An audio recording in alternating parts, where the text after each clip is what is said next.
Welcome and good evening. Welcome to the third and final all-candidates meeting in the 2018 Squamish election. My name is Doug Monroe. I'm a professor of politics at Quest University, and that means that I like asking tricky questions about political things. But I've promised the candidates there will not be a quiz at the end of the evening. Tonight, the questions are yours. Before we begin, I would like to acknowledge that we are on the traditional and unceded territory of the Squamish Nation, and I would like to invite Suesia Spakwas, Alice Gus, to officially open this event.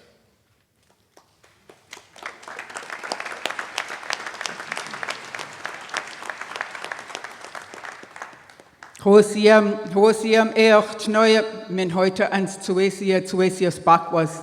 Has squails to stays. Hachten squan eocht neue metrich hoitich chet siam. Hoitich kohotens behemen hoitich chishet tmel. It's a beautiful day today, and I'd like to thank the Creator for this beautiful day. How about a big hand of applause for all the candidates that are here tonight?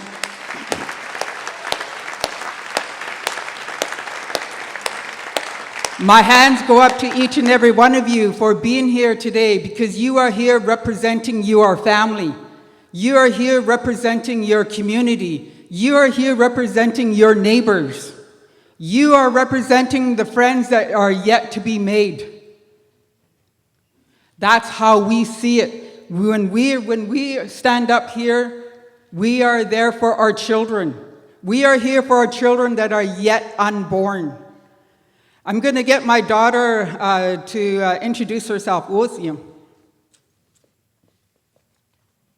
Halsquile, Dominique Quiensna, Nethlin, Suecia Koshaman, Tanachin, Tlas, Dotmiso Humeo, Skahot Misho, Anunaxen Squalin, Ailton Sequatos.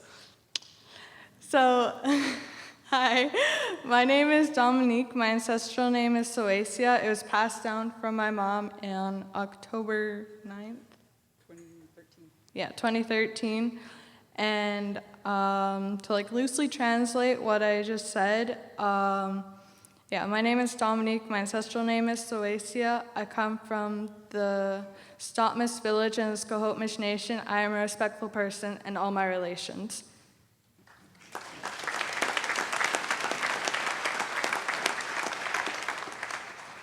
If you can repeat after me. Ho, ho, ho, ho, ho, ho, we yo.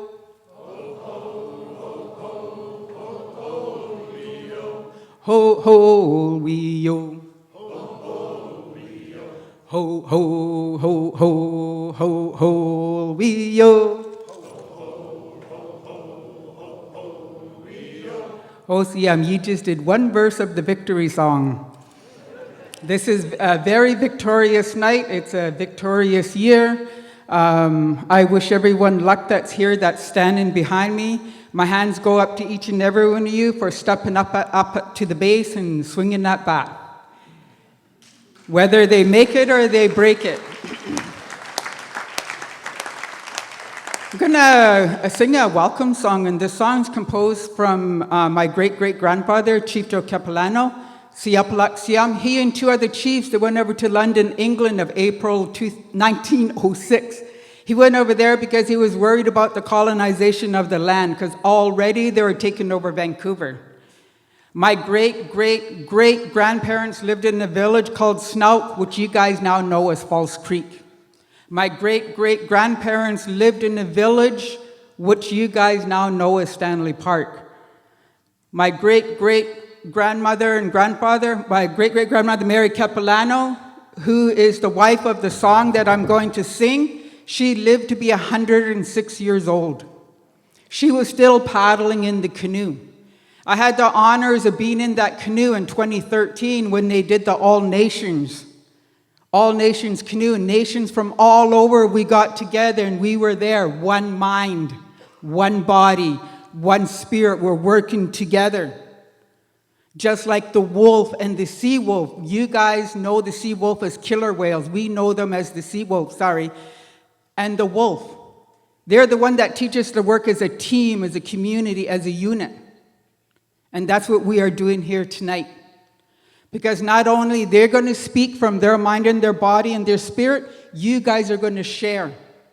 We are one right here. We are Squamish. We are building. We are shaping of who we are tonight, along up until October 20th, right? Just kidding. Okay, so here we go. Hope, hope, che. He went over to go see the king, and do you think the king gave him an answer? No. Because the king did not give an answer, so my great-great-grandfather went to who he thought was the next boss. Who do you think the next boss is? Yell it out, anyone. But actually the king, Edward, was the king of the day. Because the royalty did not give an answer, so who's the boss of Canada? Prime Minister. Back in the day, that was Sir Wilfrid Laurier. Can you imagine when I went to high school, I studied that guy, and I did not know back in the day that my great-great-grandfather actually went to go see him. So this is the song, Hope, Hope, Che. We'll see him.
Everybody go home now. I'm just kidding. So with that, I just want to thank you again for inviting me to be part of this beautiful circle here today in this beautiful building in our beautiful territory of the Squamish Nation. Huosium, Huckleton Squan, Eocht Noyat Matrix stays. Woohoo!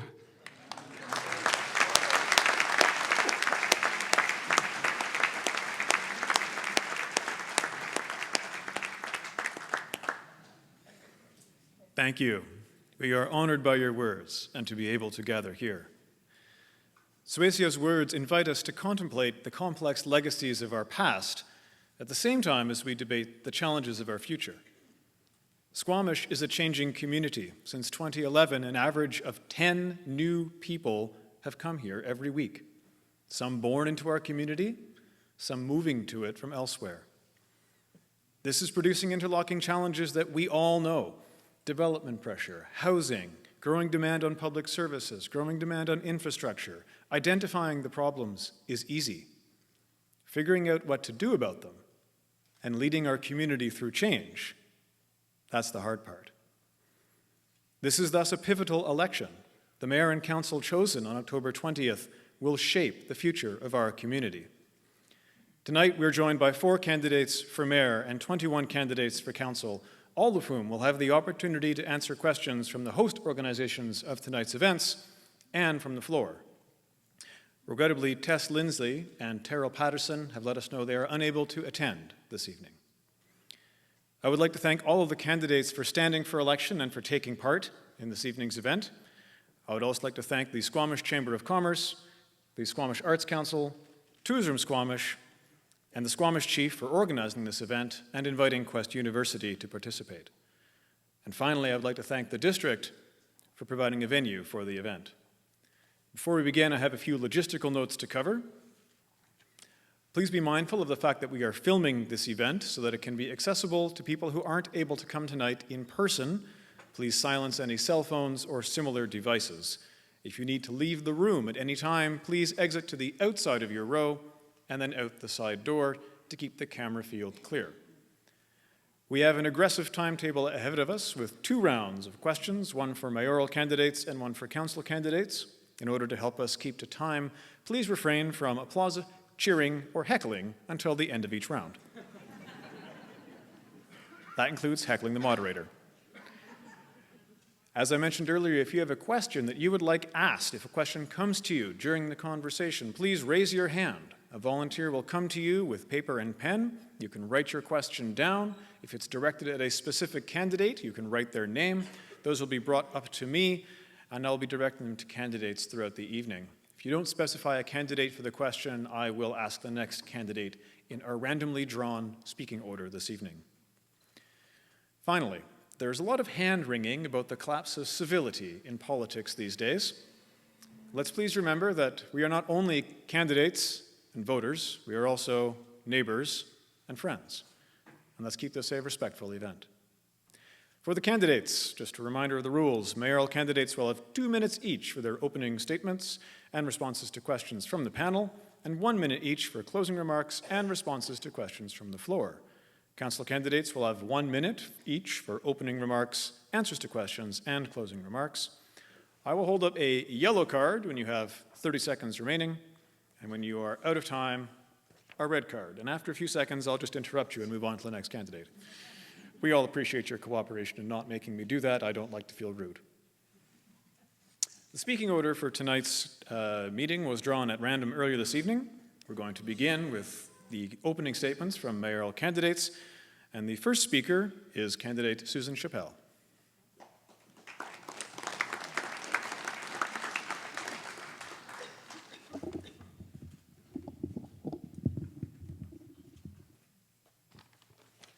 Thank you. I appreciate you all coming here tonight.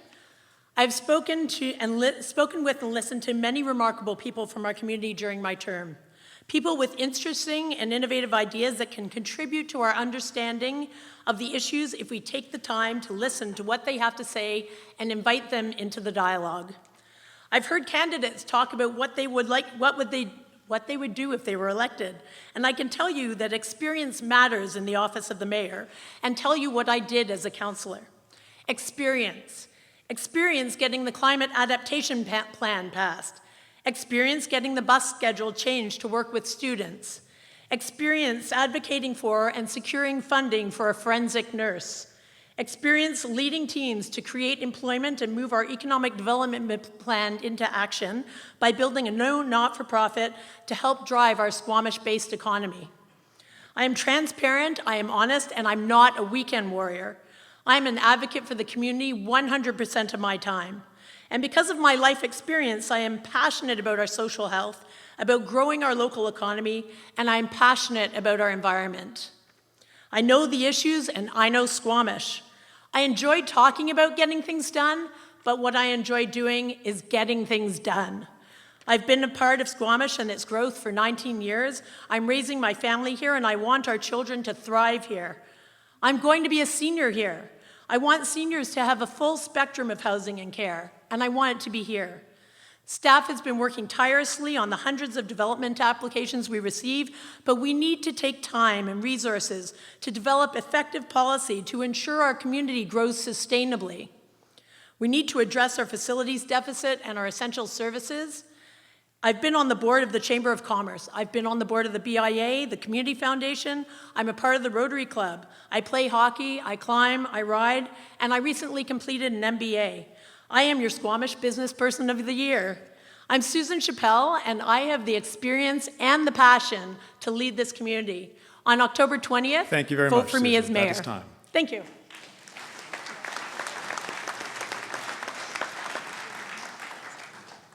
Our next candidate is candidate Karen Elliott. I'm going to stand back here. so I can see your cards. Good evening, everyone. My name is Karen Elliott. I'm a current member of council, a businesswoman, an outdoor enthusiast, and a mother blissfully enjoying the waning years of my daughter's preteen life. 4 years ago, I stood before you and introduced myself by saying that I have an incredible sweet tooth, I don't need caffeine to wake up, and I love puzzles. 4 years later, after being elected to council, I can tell you that I have chocolate stashed everywhere. I sometimes need caffeine to wake up in the morning, and I can't find my puzzles.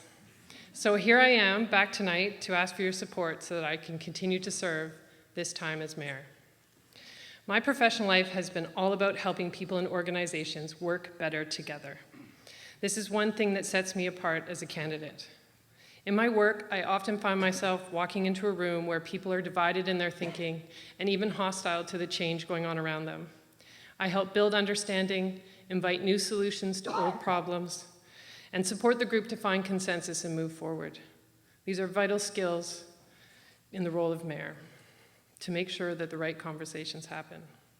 My experience as a council member has given me a deep understanding of the issues we're facing, the solutions and best practices being worked on in our community and in others, and the relationships needed to support our efforts.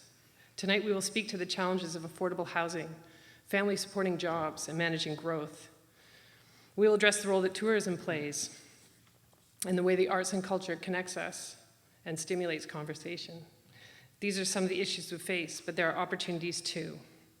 My comments tonight will be based on 3 values. The first is people. We need to build a community that works for everyone, young, old, established, and trying to get established. We shouldn't leave anyone behind as we grow. Place, we need to manage growth and its impact on the environment and quality of life in a way that supports our values and expectations. The third is perspective. My comments will reflect the balance, long-term thinking, knowledge, and care that I bring to the conversation. I look forward to your questions tonight. Thank you. Thank you very much.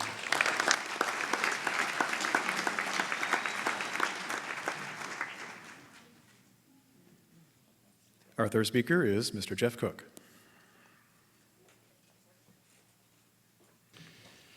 I'm Jeff Cook, and I care deeply about this community. I've spent the past 7 years leading multiple volunteer organizations that make our life better right here in our community. But I'm concerned that we're growing too fast and we haven't planned adequately for our infrastructure. I'm concerned that we have been outsmarted and outnegotiated by developers. I'm concerned that the interest alone on our debt will cost us taxpayers $1.6 million next year. We can have a bright future, but we need to take a bold step in a new direction. Just like the one I've used, we need a creative yet financially disciplined approach, just like the one I've used in my 29-year business career with Fortune 500s and growing my own business. And while my competitors infer that my lack of experience on council could be a weakness, I actually see it as my greatest strength, because I will not be stuck in the rut of the same old ways that politicians do things. I will not be afraid to ask the tough questions. I will not be afraid to take action. Here's how. To ease the rental shortage, I will offer an incentive of $1,000 to homeowners who rent their suites as long-term rentals instead of Airbnbs. I plan to create a dorm-style affordable workforce housing for 200 people that is rent-controlled and built to passive house standards. Lastly, to ease your burden of tax increases, I am making this commitment.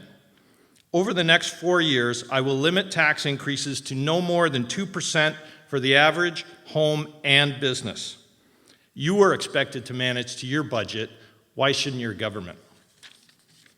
You'll find more details in a video I just published on my Facebook page. I am Jeff Cook, and I am 100% for Squamish. Thank you very much, Jeff.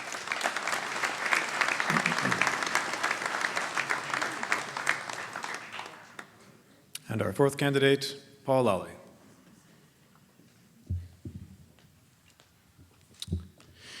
Friends, I'm Paul Lawley, and I have a strong desire to be your next mayor. Over the last several years, we have seen considerable growth in Squamish. Our infrastructure has not kept up. Our community wants more, they deserve better. They want jobs, local jobs, in order for families to spend more quality time together and not spending over 2 hours every day driving north and south. Families want more recreation amenities, more affordable housing. People are requesting better transit options, but most importantly, our community is demanding leadership.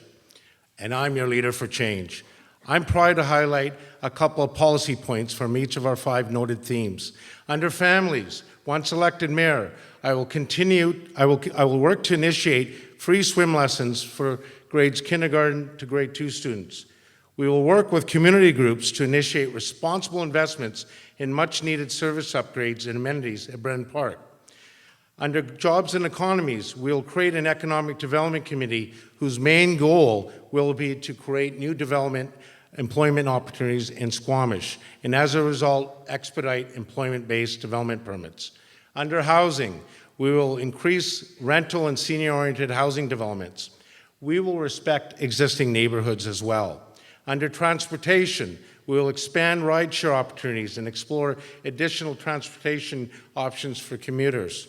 And finally, leadership. Through strong leadership, we will facilitate an inclusive team environment. I've worked hard building relationships throughout Squamish, and the one I'm most proud of is the one I've established with Squamish Nation, OCM.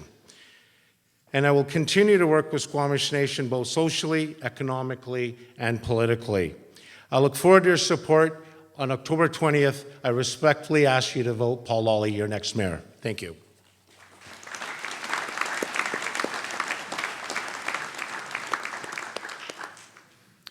Thank you very much, candidates. We now have questions from the sponsor organizations of tonight's event.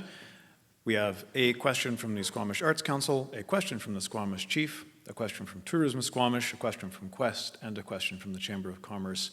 All candidates will be asked to answer the question, and we'll have a rotating order of speakers. Our first question is from the Squamish Arts Council, and Susan, you'll be the first to answer. All right. What are your views on arts and culture in our community? Furthermore, if elected, how will you support fostering a healthy arts and culture sector during your term? Thank you for the question. That's a great question. As a musician, I grew up in the arts in Toronto. I was in the theater for 20 years as a stagehand, and I think we've done pretty well at actually bringing arts to the forefront of conversation, but I don't think we've done well at funding arts. We still haven't saved to have a facility. We're still one of the only communities without an indoor facility, a proper theater facility with a fly floor, and that can actually house arts. Our pavilion downtown can't hang lighting or sound in it. So what I commit to is having a temporary space built and then possibly taking in 10% of the revenue for any for-profit event to put savings away so we can actually build an indoor proper theater facility. Our community deserves a space to be able to perform. We don't have that currently. We are in difficult contracts at the Eagle Eye Theater between the school board and the municipality, and renting the space is really difficult for our community. So I see arts as an integral part of our community. We are losing our downtown stage space, which is the Chieftain, possibly, which is currently the only space for musicians to perform at. And I do that on Thursday nights, if anybody wants to come out and see me play violin. I see just funding sculptures and paintings is an amazing thing, but without performance art and ways to challenge our arts, we are going to have a difficult time moving arts forward. We need a space. Thank you. Thank you, Susan. Is there next question? Or? No, we'll get all candidates to answer this question. Our next response will be from Karen. Can you just repeat the question so I make sure I get all the points? What are your views on arts and culture in our community? Furthermore, if elected, how will you support fostering a healthy arts and culture sector during your term? Thank you.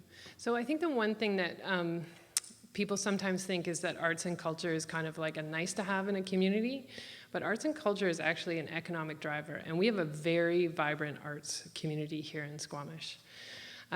So one of the things I'd like to do, if elected again, and as mayor, is to work with council on continuing the efforts that we made through this last term. So this council established a public arts committee, and that is funded and is creating public art in the community, and they're now putting funds away to sustain that art over time. We provided money to the Arts Council to create Amped in the Park, which is a summer program that has seen over 100 new and up-and-coming artists be able to play at OCM Pavilion. As part of the development of the Pac West site downtown, there will be an upgrade to the pavilion, so we are looking at opportunities to include art space and improve art space in the community. We've signed a partnership agreement with the Arts Council.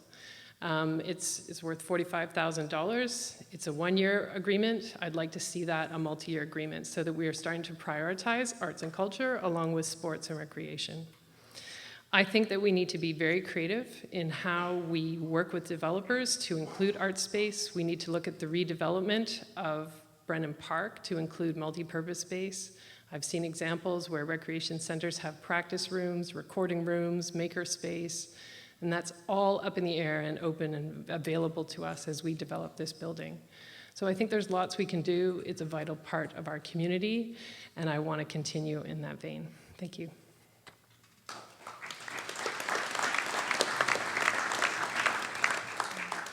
And Jeff for the same question. Thank you.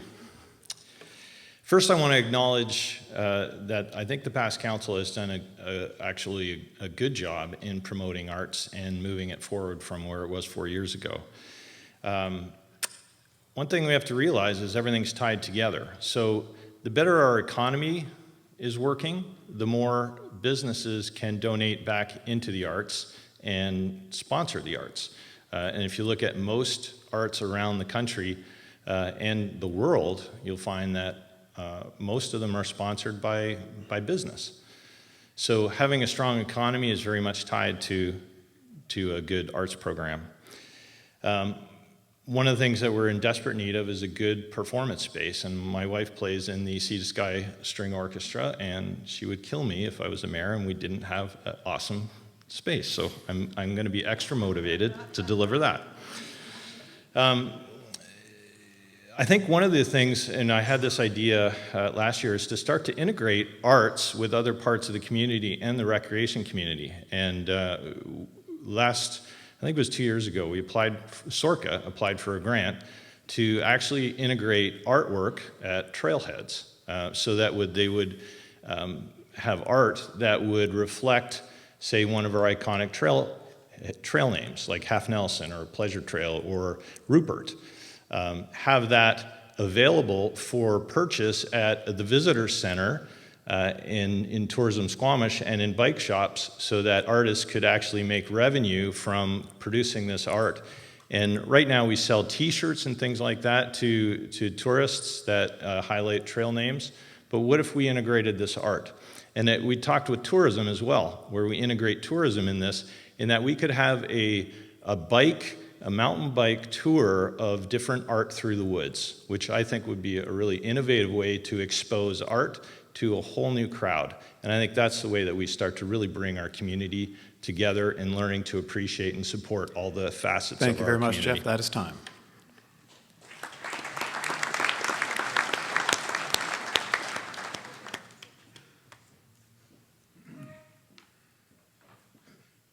Thank you for the question. I believe there's two areas here that I'd really like to work with the arts community on. One is our youth, having young children. It's amazing how involved you get into the arts community, whether it's singing, dancing, arts and crafts. It's amazing. So I think working with the arts community and how we can get more youth involved into the programs that we have, exposing them, because they are our next generation. And it's amazing over the last several years when I was on council as well, we gave grants. I was on council when we built the OCM Pavilion. So having more art space is really important. But what I'm hearing from a lot of people in the arts community is the lack of space for young, starving artists who want to get their art out to the community and obviously make it available for people to view. So there was one good example of what we did working with the investment community, the Artisan Village. There's a great space for artists to showcase their work. We have space at the public library as well, the senior center. So working with the investment community to maybe look at some permanent space. Obviously, this will require some funding with respect to having a curator on hand would be important, but those would be my two priority areas for working with arts and culture, and of course, working with you to come up with some other ideas. Thank you so much.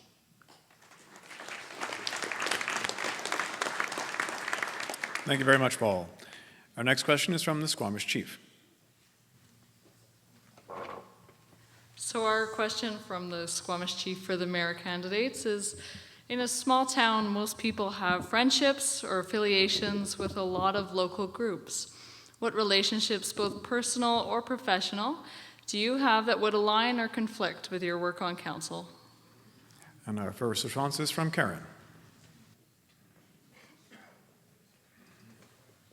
Thanks for the question, Haley. I think this is an important question.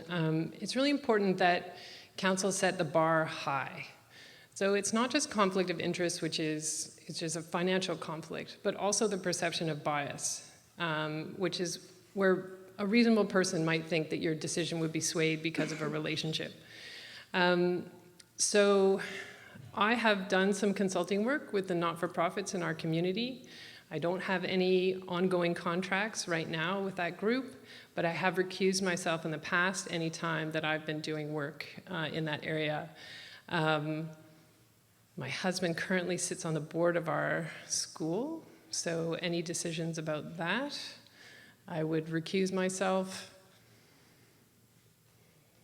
I can't think of any others, but I generally believe that to ensure confidence in council, the community has to believe that we are taking good care, we're holding each other responsible, we're holding ourselves responsible, and making sure that bar is set really high, so that you have faith in us, that we are making these decisions with a clear mind and an open mind.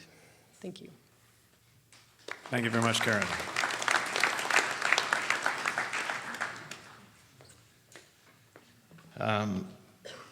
My business is, well, we have a nationally franchised dog training business, and dogs don't vote, so I think we're okay. But most of my business is outside of this community, and it's really not impacted by anything that would happen in any decisions that we would make here. I think as a huge strength, I'm actually been very tuned into two organizations. One is Crime Stoppers. So I've been involved with them as the president for the last 7 years, and I understand the importance of having a safe community and of the challenges that our most vulnerable people in our community face.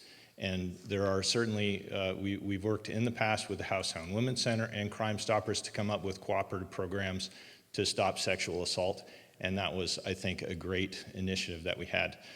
I've also been heavily involved with SORCA as a president over the last 6 years. And I think understanding and being part of the economic impact studies and also being part of the branding study that was done 4 years ago, I understand how important all of our recreation is, not only to our economy, but also to everyone's life and our social interactions with each other. One of the best community things that we do, community building events, is having our toonie or our Cinco races every Wednesday. It gets hundreds of people together in a way that they just don't connect in the same way if you're just out not participating like that. The same thing happens with the rock climbing groups, the wind sports groups, the paddlers. Recreation is super important, and I'm actually very proud to have participated in those groups and been a part of it. Thank you. Thank you very much, Jeff.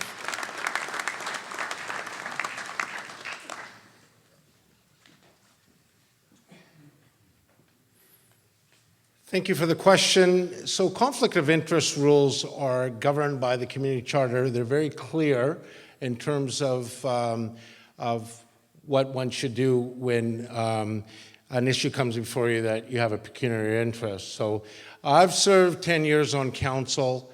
I've had to recuse myself on issues for conflict of interest.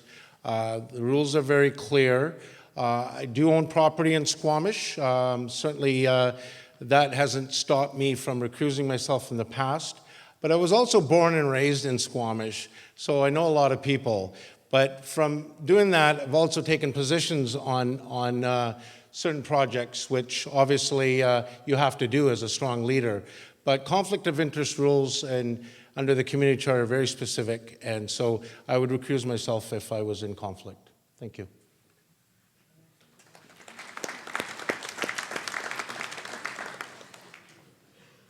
Thanks for the question, Haley. I've been on council 7 years now, and in the 19 years I've been here, I've opened up an integrated healthcare clinic, Squamish Integrated Health downtown. So if anything came up deciding about the Cornerstone building, I would recuse myself. As well, in the last year, I was extremely frustrated with us. We had 3 different economic development committees that all suggested that we open an economic accelerator in the downtown so that small businesses could thrive. In that when the last time we accepted those recommendations and put them on the shelf, I decided to take matters into my own hands, and I opened up a not-for-profit called Align Collective. In the year that it's been open, it's now thriving.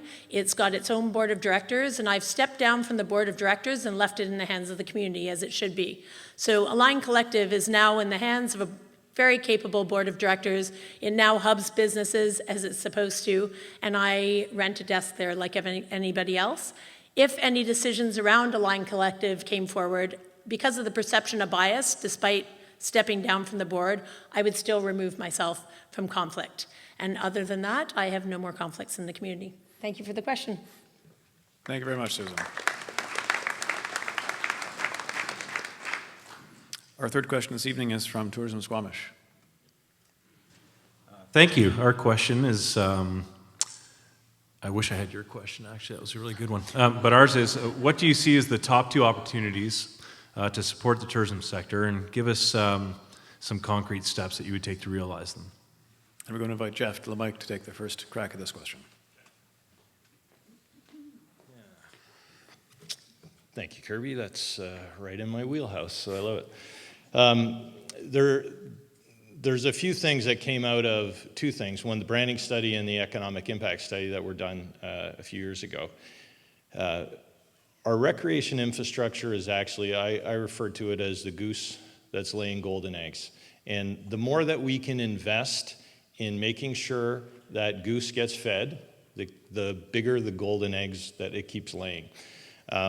So there's a few, but there are a few challenges. So we need to, and we need to deal with things like our trailheads, so that when we have world-class mountain biking, world-class rock climbing, world-class kiteboarding, that when people are coming for that experience, they actually get a world-class experience in the facilities, right? Up until very recently, there was a lot of human waste in the woods near trailheads because there was no facilities for washrooms and inadequate parking. So that started to be addressed. The thing that irritates me a little bit is this was something that was suggested 4 years ago, and we're finally seeing it happen, 6 months out from an election.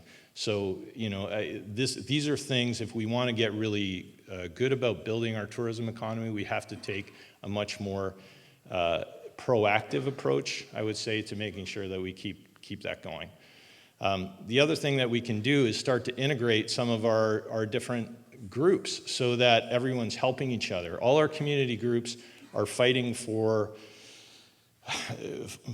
time, fighting the bureaucracy to get what they need. And I want to take a lot of that onus off of the volunteer groups in working through bureaucracy, and I want to make sure that we limit that and we shepherd any grant requests, bureaucracy in terms of planning to redo parking lots or whatever. We get district staff to take the lead on that instead of putting it on the backs of volunteers. Thank you. Thank you very much, Jeff.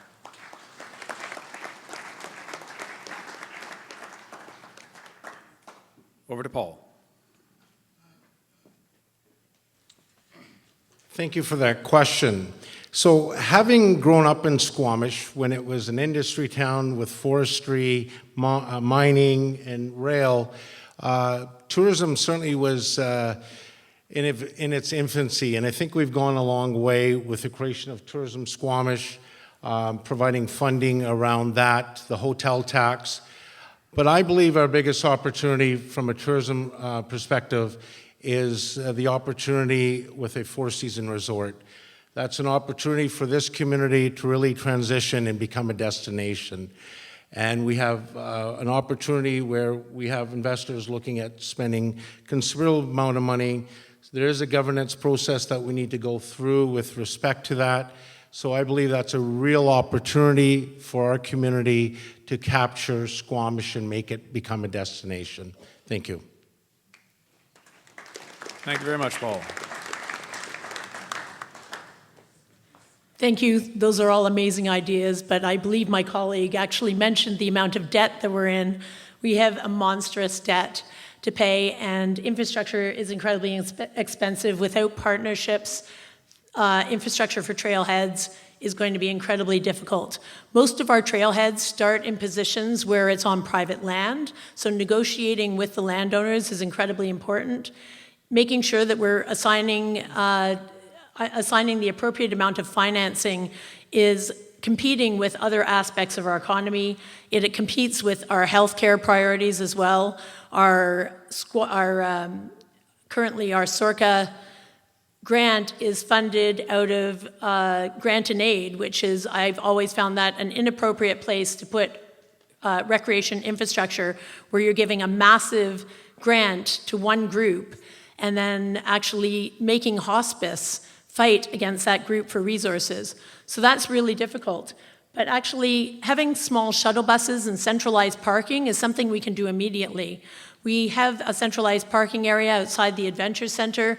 We could run shuttle buses to all different infrastructure, and it wouldn't cost an arm and a leg.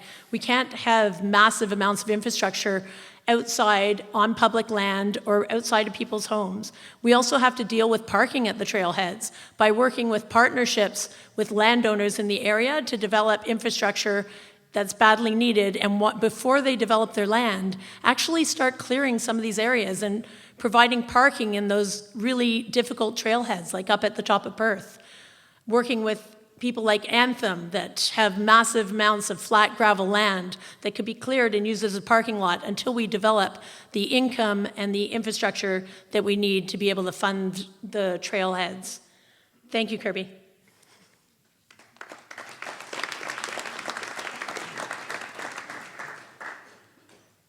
Can you repeat the question? I want to see if I can sneak something else in. What do you see as the top two opportunities to support tourism, and give us some concrete steps to realize them? Thanks, Kirby. So I think Tourism Squamish and our tourism providers have done an amazing job putting Squamish on the map. People love coming here, and we see more and more of it every year. I think I read that over 200,000 people visited the Squamish Adventure Center in 2017. So people do want to come here and stay here, and we need to provide enough accommodation, enough activities, so that they'll stay here more than a day and stay for several days. So I think the opportunities that we have in front of us are not just about tourism promotion, but tourism management. So we're starting to see some conflict in the community because lots of people are coming here and they feel that they can camp anywhere. Certainly got a lot of complaints about that over the last 2 summers. So I think it's really important that we not push against that flow, but accept that it's coming and invest more in low-cost campgrounds. So I'd like to work with the community and the province to figure out where that could be. It might be on Crown land, it might be somewhere in the district. But I think we need to accept that people do want to come here, spend the summer here climbing or biking, and we need them out of our sensitive ecosystems.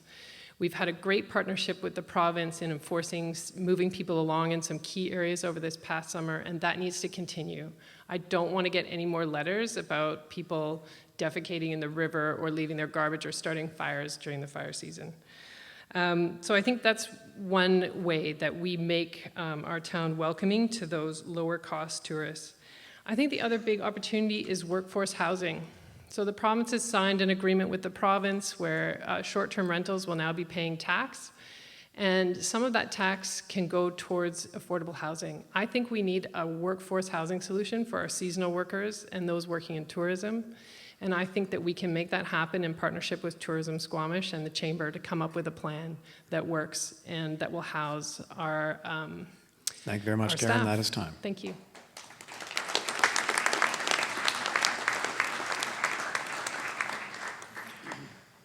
So the fourth question is from Quest, which means this one gets to be mine.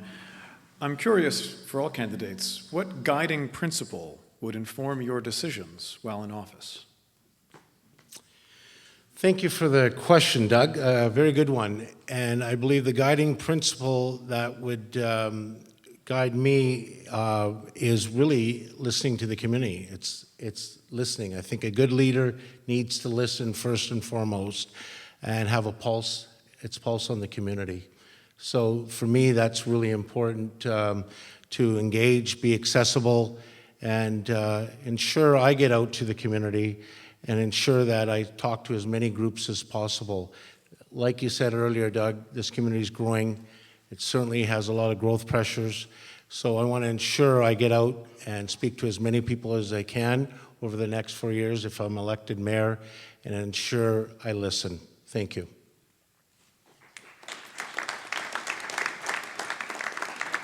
Susan. Thank you. That was a really good one, community. I would add to community and also say transparency. I think we've had a really difficult 4 years we've had closed meetings every single meeting.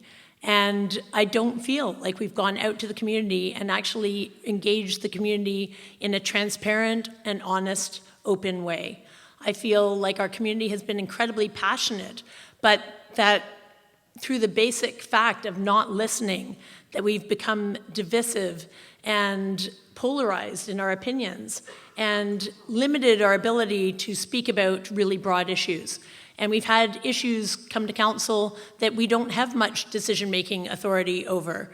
And it's really been a difficult 4 years with councillors not being able to listen to each other and not engaging with each other. I don't think we've sat and had a meal outside of our chamber once this term.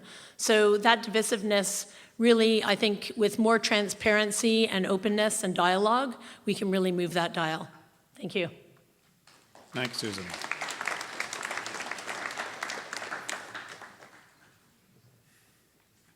Thank you for your question, Doug.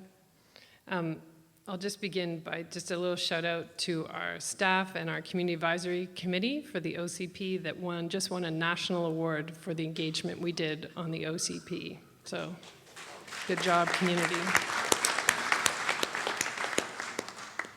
The guiding principle that would guide my decisions is really based on some experiences I've had over the last 4 years. As a member of council, I have the honor of meeting with Squamish Nation. And one of the things you learn is that they have a very long-term view. So I remember Chief Bill Williams coming in to sit with council and telling us the story of how they use a cedar tree and that it can be used when it is, 20 years old, 100 years old, 500 years old, 700 years old. They never have to cut it down. It keeps on giving. So the guiding principle that I bring to my decisions is long-term thinking. I know people come to public hearings and they say, make a decision for the people today. But in fact, that's not the job of council. Our job is to think ahead, to make decisions not just for the people living here today, but the people that will live here many generations from now. And I think it's important that we marry, short-term need with a long-term vision and make that happen. And I think we can do that as a community, as a council, is to always keep that long-term view and not be short-sighted in our decision-making. Thank you. Thank you, Gary.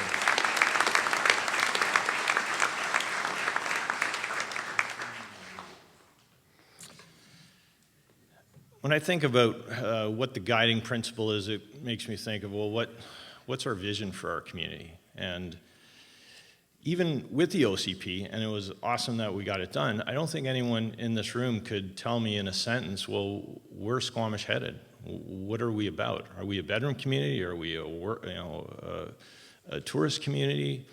It's not really clear.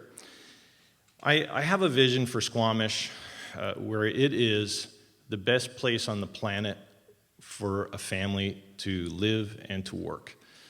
And so when I'm looking at the decisions that we'll make in council and the guiding principle, it's bringing each opportunity forward and saying, does this help us get there? Does it make it more affordable so people can live here? Is it creating jobs so that people can work here and not have to travel to the city, and they can spend more time with their family, and they spend less money on childcare, and they spend less money on transportation? Is it bringing the community together? Are we connecting? Are we caring for each other? Are we living all here so we can engage with our community, engage with each other? So any proposal, any idea, any investment that we do, I would put it through that test. If it meets those criteria, if it is helping us get to becoming the best place on the planet, then that's something that we want to achieve. Thank you.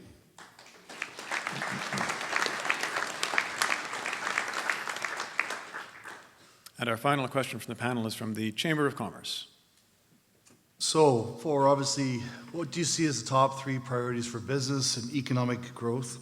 What are some of the tangible actions you will take to address these priorities? And how will these actions be funded? Thank you. Economic development is one of my favorite topics in town, and we have an immense amount of information on economic development and how to do it well. It's really getting those plans off the shelf and actioning those plans. We have the input from community over years and years and years. We have 3 different economic development plans to action. And again, I'll bring it back to listening. We need to take the plans that we have and get them off the shelf and start actually looking at how to implement some of the changes. Also, having an economic development commission that's inside the district is incredibly limiting. We can't support businesses. We can't tell businesses one over the other where there's good land to use. Also, protecting our economic development land. In the past 4 years, we've rezoned an enormous amount of our economic development land into residential housing, leaving very limited amount of place for people to build workspace. I know, having a business in town, I haven't been able to expand my business. I have 30 people working in 1,500 square feet, and if we wanted to move, we couldn't move. And you can talk about inviting people to town and inviting industry to town. If you don't have anywhere for them to work, it's impossible to open a business here. Our zoning in the business park is incredibly restrictive. We have a new craft beverage industry that is having a very difficult time expanding their businesses. So we have economic development in town. It's really important to support local economic development and not look outside, because 90% of our jobs grow from the inside out and not from the outside in. Thank you.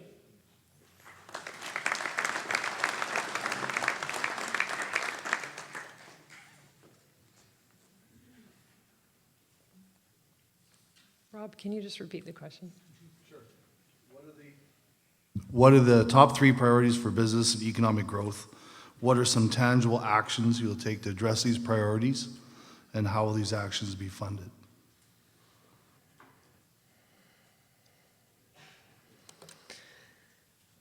So, in listening to our business community, I would say that the things that are constraining business growth right now are housing supply and affordable housing, transportation, so giving people the ability to move about the corridor and be employed in the place and in the jobs they want to be employed, and finally, space.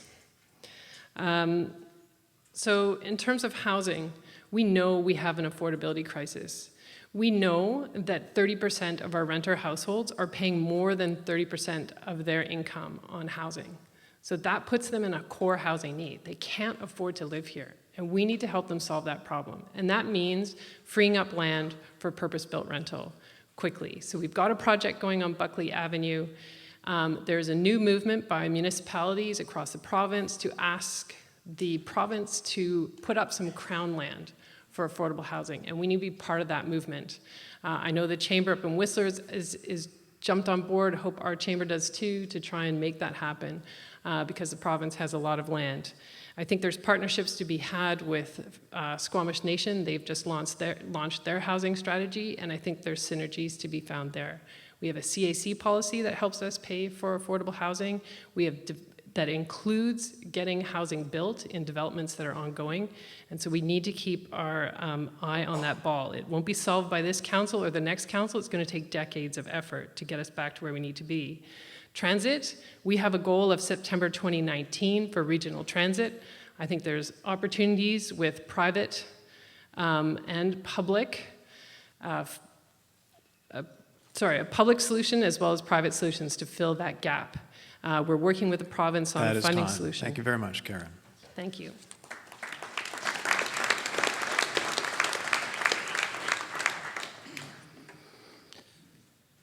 I refer to you to the Elvis song, a little less conversation, a little more action. And that's what we need. We've had studies before. I've been part of the Chamber of Commerce Economic Impact Study, and we in 6 hours put together a recommendation that went to the district staff and sat there. We need to take action. When you say it's a priority, when you're sitting up here electioneering and it takes 2 years to hire an economic development officer, that's not a priority. We need to make it a real priority. So there's two veins that we need to pursue. First, for current businesses here in Squamish, we need workforce housing. This has been mentioned before. I mentioned it in my opening remarks. There's two ways that we can increase the number of rental suites that are affordable. I talked about earlier a rebate for people for transitioning from Airbnbs into long-term rental suites. That'll immediately increase the inventory of rental suites in our community. I've been talking with business owners who, with developers, can coordinate a program to create dorm-style accommodation for 200 people. And they will be your local and seasonal workers that can't afford a regular place, but this will give them somewhere to live with dignity instead of living in a van. The other initiative is to get local businesses that have a similar customer base to start to co-promote. And this could be done with the business development office of our community, as well in combination with the Chamber of Commerce. So we are, when doing trade shows, say for instance in the lumber industry or in the tech sector, we can take businesses that have similar customer bases, maybe in slightly different industries, and work together to have a cross-referral network. And this helps grow the entire economy and help each other out within our community. The last bit is recruiting new businesses. We have to get very aggressive, and I look at it just as I would in a business case, where if you want to find customers, you develop a marketing plan, you recruit them, you put them through your funnel, you find out who fits, you get very targeted in who you're after, and you bring them to town. You close the deal. That's what we need to do. We need to start acting like business people. Thank you very much, Jeff. That is time. Okay.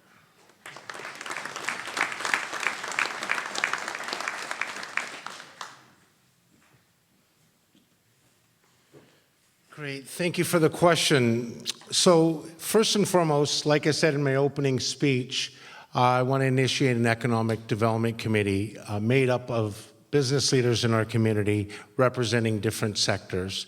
I believe that's very important to initiate, and its main goal will be to create employment in Squamish. The second part of that first point is we need to ensure we give them tangible timelines. I hear out throughout the development community, investment community, that permitting takes anywhere from 6 months to 18 months. So real clear guidelines around some predictability with respect to getting those permits. And the other part to that point, which is really important, every investor under my administration would be treated equally and fairly. Whether you're building a duplex in Brackendale or a high-rise downtown, everyone should be treated fairly, whether you live in Squamish or come from the city. So that's really important for me to ensure for our community. Number two, the real estate strategy. It's really important that when we identify these different business opportunities, we have the place for them to go. So that will be step two. And finally, businesses want to ensure there's affordability. So under my administration, I want to have a 4-year tax plan. I want to ensure that rates are affordable. In the Vancouver Sun this past Saturday, Squamish was number 10 out of 29 municipalities in the Lower Mainland, from Pemberton to Hope.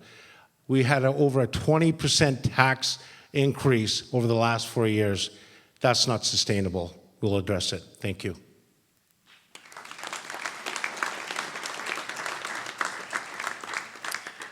Thank you very much for all of our candidates and for our panelists. I'm now turning to questions from the floor. And just having done some quick math, with about 40 questions, if I ask all of them, we'll have exactly 10 seconds for me to ask the question, and exactly 10 seconds for people to answer. So we probably won't ask all of them. Nonetheless, please do keep them coming. If you have questions that occur to you, you can ask them by writing them on a card at their stations at the rear corners of the seating area. They're being brought up, and we'll bring them through as much as we can to the mayoral and council candidates. What we're going to do in order to ensure that everybody gets a question is walk through the speaker's order and a series of questions. Some questions have been directed to specific candidates. Other questions will go to the next candidate in line, so it's a bit of the luck of the draw for which questions you get. If you have the thing you really wanted to answer, you of course have a chance during your closing remarks to touch on those. My first question is for Susan. This comes from the floor. What will you do about the appalling lack of affordable facilities for the arts in Squamish? Thank you. I agree, there's an appalling lack of affordable places for people to perform, and I think I addressed that in my comments to the Squamish Arts Council. I really see an opportunity with infrastructure like Barden the Beach has, having a tent instead of a pavilion downtown. That's an all-seasons tent. Pemberton managed to build a closed space with volunteer time and some infrastructure from the municipality, but building a closed-in art space with a low-cost tent that can actually bring income in, but give our community a place that we can actually have performances all year round. We are a rainy community, but it's not impossible to have winter performances in a tent. So an all-season tent in order to create an economic model where we can actually take a percentage of all the revenue that goes in and put it aside, as well as put a community amenity contribution in for the arts, where we can actually take money in from development that will actually have us afford our future. Thank you. Thank you very much, Susan. For Karen, also from the floor, you noted the engagement in the OCP. The question is, how do you respond to the perception that very shortly after the OCP was approved, your vote on green space and residential space in Garibaldi Springs reversed or in some other way deviated from the OCP? Thank you for the question. I wish Robin was here. I'm not sure how much I get to comment on this. It hasn't been adopted yet. But look, the Garibaldi Springs proposal was decided at the very beginning that it would not be part of the OCP update, that it would be taken separately. And then the timelines just went on, and so the two aligned. And so then it needed to be passed under the new OCP. To me, an OCP is a guiding document, and is a very important document, and I take a lot of thought when I make decisions about an OCP amendment. You have to set a really high bar.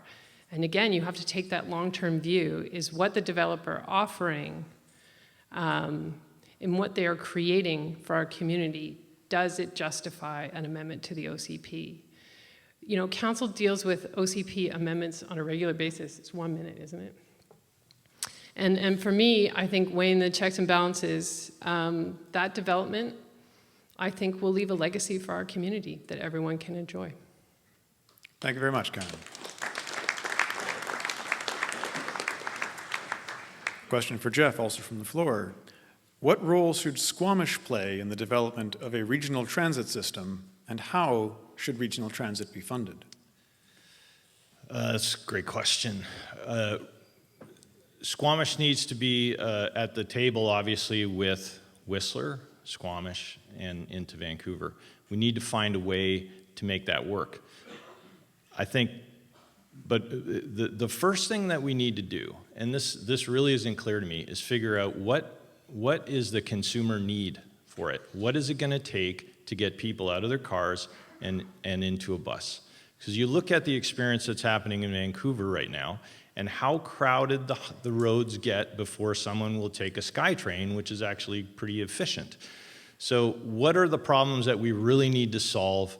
That's really the key in my mind. Let's figure out what the problem is before we take a ton of money and a ton of investment and put it into solving a problem that we think is the problem, and it's not the problem.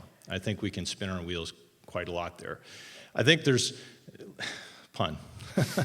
I think there's also an opportunity to look at the private sector in dealing with this, and because they can be a lot more flexible and a lot more responsive I'm sorry, Jeff, to what I'm people afraid need. that is time. Okay, thanks.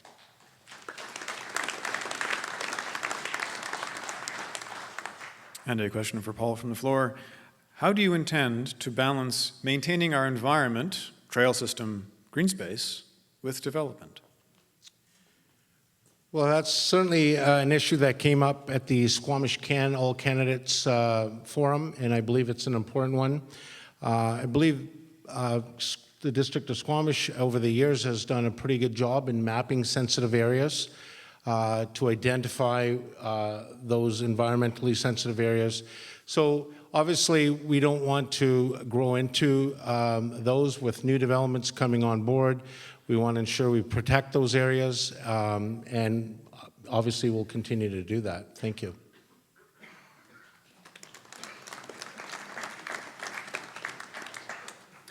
Okay, a question specifically for Susan from the floor. Looking back at your 2013 election platform, editorializing a little bit here, have you achieved any of your stated goals? And could you please specify particular motions or other initiatives where you achieved those goals? Thank you. I've achieved most of my goals from 2013. Transportation, I ran on transportation. I started the transportation committee at the district, and my first concern was the fact that children were arriving a half an hour late for school and being picked up from school a half an hour before school ended. So aligning the bus times with the actual reality of what was going on in our community with economic development. My staff couldn't get to work till 10 o'clock in the morning. So I put forward a motion to hire a transit coordinator who actually became our transit and environmental coordinator later on. I've achieved putting the climate adaptation plan together with Quest University, actually, and active transportation. I've put forward, when I became a councillor, we had no active transportation budget. I equaled the transportation budget with our paving budget, which was $1 million. I was able to get $700,000, but at least we have an active transportation budget now. Thank you. Thank you very much, Susan.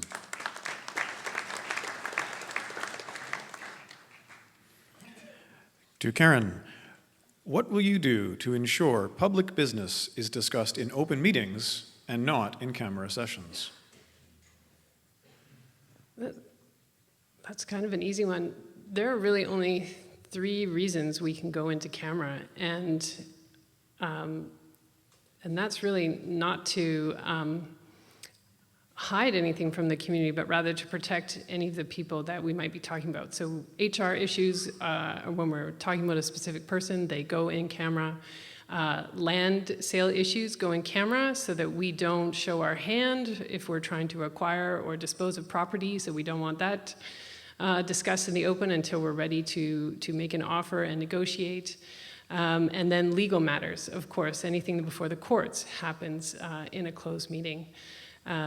So we've done a we're very careful. You will hear councillors in closed meetings amongst our current sitting councillors that'll say, why is this in closed? We challenge our staff, we challenge the mayor, and she challenges us to make sure that we're always being very careful about what we're talking about in closed. And just to the last question, I think what Susan forgot to mention is it always takes 4 people to pass any motions on council. That is time. Thank you very much.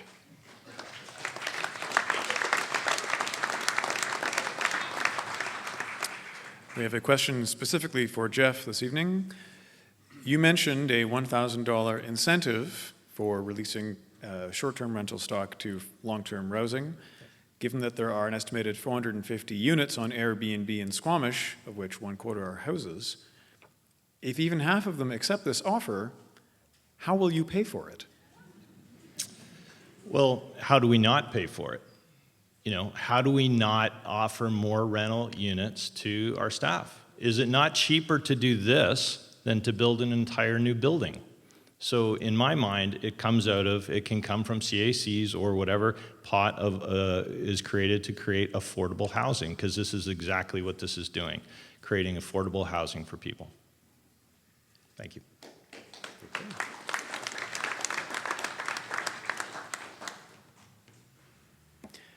For Paul, question from the floor. What is your plan to implement the recommendations of the Housing Task Force? What is my plan for, can you repeat the question? What is your plan to implement the recommendations of the Housing Task Force? Well, obviously, first and foremost, to understand what those recommendations are. Obviously, they would need some public consultation with the community to ensure the community understands and embraces those recommendations. And then obviously it's a dialogue amongst council to ensure, one, they can afford them, two, that they embrace what the council believes are the needs of the community. Thank you. Thank you very much. We'll do one more round of questions from the floor, and then we'll go to closing statements. So for Susan, question from the floor. What should happen to elected officials that make social media comments under an alias? This is an interesting one. Elected, okay. I haven't seen that happen yet. I don't know of any elected officials that have created an alias.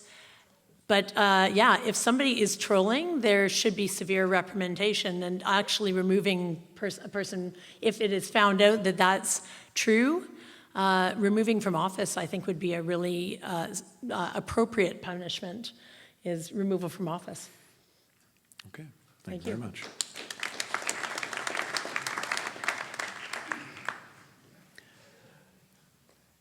Next question from the floor is, what is your view about Squamish extending its boundaries to take in subdivisions on Brom Ridge? I apologize, Brom Ridge. My pronunciation has been corrected. Thank you. So the whole conversation about Garibaldi at Squamish is going to be one that needs to take place with our community. This is a decision that will require a lot of your input. We need to share information with you, not just the developer sharing information with you, so that you understand what council's concerned about, what the opportunities are, what the issues might be, so that you can help guide our thinking about what you're willing to say yes to and what you're willing to say no to. Expanding our boundaries to take in this real estate development will have consequences for the district long term. Some of them may be positive, but some of them could be really risky for our community. So I think it's going to be a big part of the next council to make sure that we've got an engagement plan in place so that you're not just seeing marketing material, but you're seeing facts about the opportunities and issues, and we'll decide that together. Thank you very much. That is time.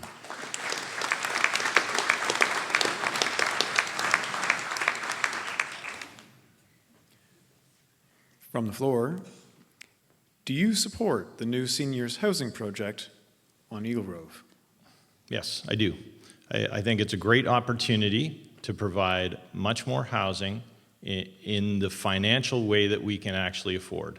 So it's a good partnership between a developer and the community. And that land is owned by the Seniors Housing Committee. They will do with it. It's their decision to be made. It's not public land. So yes, I'm fully in support. I think it gives homes for people that need them, many more homes than what we could afford if we didn't do this partnership. Thank you.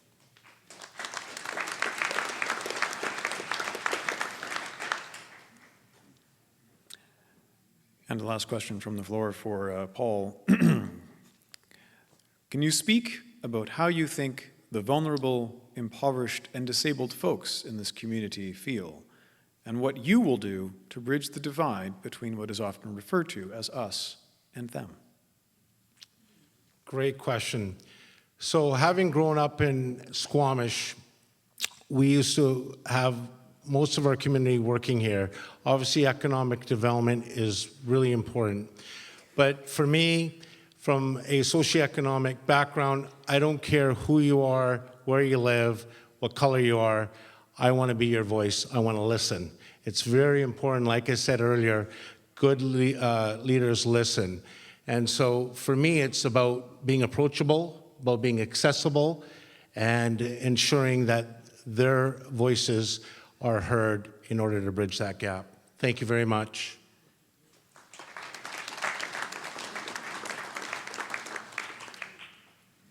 I'm sorry, I'm just noticing that I am running slightly ahead of the time, as are the candidates, so I'd like to thank our candidates for that. We do have time for another round of questions from the floor, possibly even two if we manage to keep on. So congratulations to our candidates for moving things along at a good clip. Susan, this question is, are there any thoughts about disabled tourism on with our trails? Disabled tourism, I think that having an overarching accessible community so that anybody can enjoy our trails, so that there's accessibility for, as we age. And I think that we realize in this community that it's impossible for anybody to become disabled at any time. We have high impact sports all over our community, and having accessibility in all our trails so that we can actually be inviting to all levels from 8 years old to 80 years old. In our community, Turtle Trail is an amazing initiative. It's on flat land. It's all in the lower area of Squamish, and at some point, I'm hoping that it can be accessible. Thank you. Thank you very much.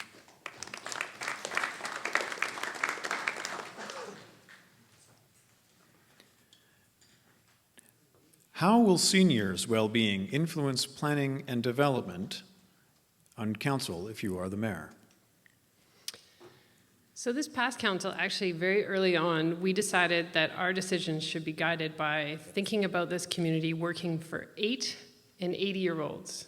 If an 8-year-old can get around our community and an 80-year-old can get around easily, then we're doing something right. So as I said in my opening comments, we need to build a community that works for everyone.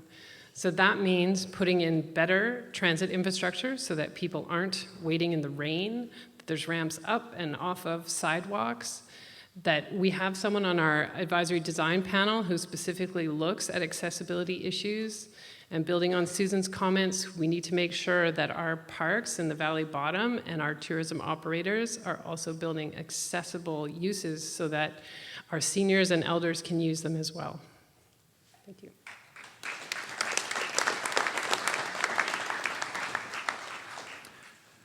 Jeff, we have a number of questions on one card. I'm just going to pick one of them. All right. What is your plan on parking in the downtown area? So I actually have a good one on this one. And it relates to trying to reduce the number of car trips, local car trips that we make by 20%. And I was inspired by the Bike to Work Week that we had this year, where there was a ton of participation. It's like, why can't we do that more? And the reasons are, we need secure places to lock up our bikes when we park them, particularly if you're going to work and you're going to leave it there for 8 hours. You do not want to walk away and see your bike disappear. Secondly, you need really safe routes to travel, bike paths, and preferably apart from traffic. So moms can let their kids ride their bikes to school without worrying that they're going to get greased by a car. The other part of this, the thing that I'd like to use my connections in the bike community, is to find a way to work with a bike supplier to get heavily subsidized e-bikes in the hands of more people in our community, which then extends your range and makes commuting from Thank you very much, Brackendale Jeff. to That is downtown time. quite easy.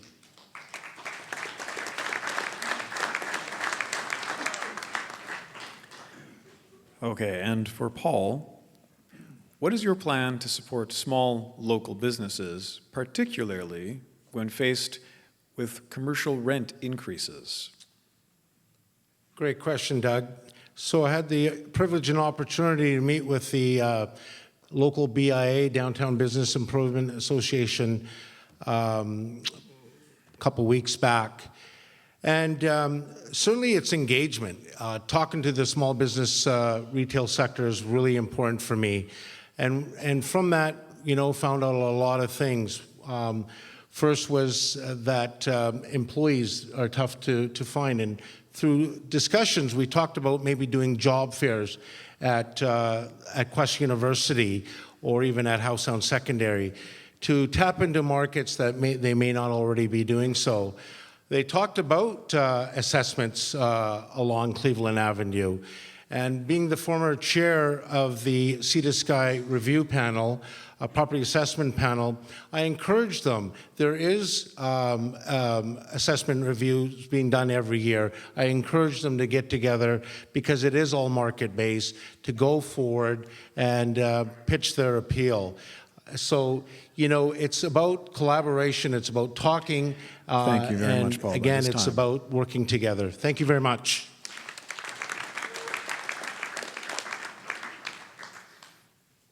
Okay, I'm going to turn to our closing statements from mayoral candidates so that we can give our councillor candidates a kick at the can. No doubt many questions to be answered there as well. Susan, can I invite you to the mic for a closing statement of 1 minute, please? Thank you. We've talked about a lot of different things tonight, but I want to point out one of the most important thing I've heard is talking about the housing crisis in Squamish. And the thing that I keep coming back to is we can't build our way out of a housing crisis. It will continue. As more people come, we will never have enough housing.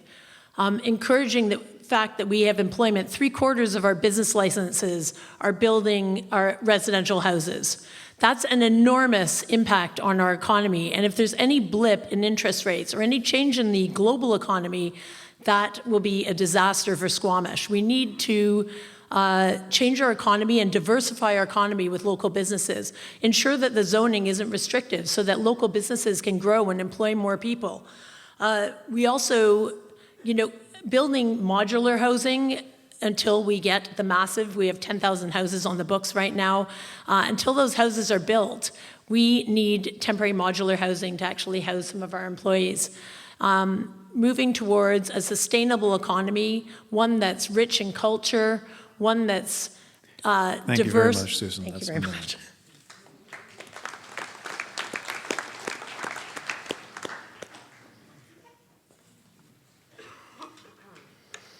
I want to thank the Chamber, Tourism Squamish, Arts Council, the chief who organized this event, and everyone who took the time to come tonight, and for Suasius Buckwis for welcoming us so beautifully. I've heard tonight that we haven't acted fast enough, that we haven't invested enough, but I can assure you this past council wrestled with our priorities every single week. We move forward more policy and action on active transportation, safe routes to school, housing affordability, transit, and on and on and on. We never let up, and we won't let up. Whoever takes on the role on council, the momentum has begun. You are going to be drinking from a fire hose from day one, and you need experienced hands leading that group. We have a lot of important decisions to make over the next 4 years, and I believe it's important we make them together. That means continuing with a high level of engagement and transparency that as many people as possible have a say in our deliberations. I appreciate there's no easy answers, but I'm willing to commit to the focus and effort required to work with you and find progressive solutions for Squamish. If you'd like more Thank you more very much, information, Karen. That is one time. and please vote on October 20th.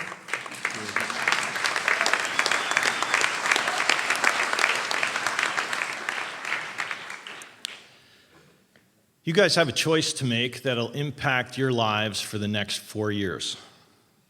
Do you stand with Susan? Are you with Karen? Or are you 100% for Squamish? We need to get rid of this idea that we have to be on one team or the other, either with Susan or we're with Karen or we're with Paul, either for development or against development, either for LNG or against LNG, old Squamish, new Squamish. Guess what, guys? We're all one community, and we need to support each other and come together like I know we can.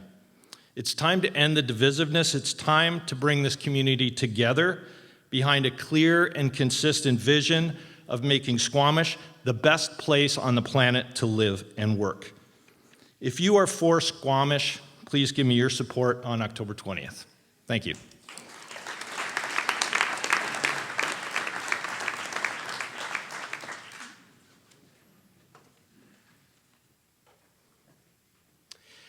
Thank you to my fellow candidates for putting their names forward and the host for organizing tonight's event. This election is all about choices. It's about who you want to represent you at City Hall. I'm not afraid of making tough decisions. That's what a strong leader does. I've served this community for almost 10 years. I've helped shape this community to what it is today. Key accomplishments like Quest University, the construction of Squamish Public Library, the Valley Cliff Fire Hall, the RCMP Emergency Building on Highway 99 are just a few examples of what you can accomplish when working together as a team. Knowing the history of Squamish makes me understand the present and positions me to make better decisions for the future. Life is about choices, and I respectfully ask that you choose me, Paul Lawley, to be your next mayor. Thank you very much.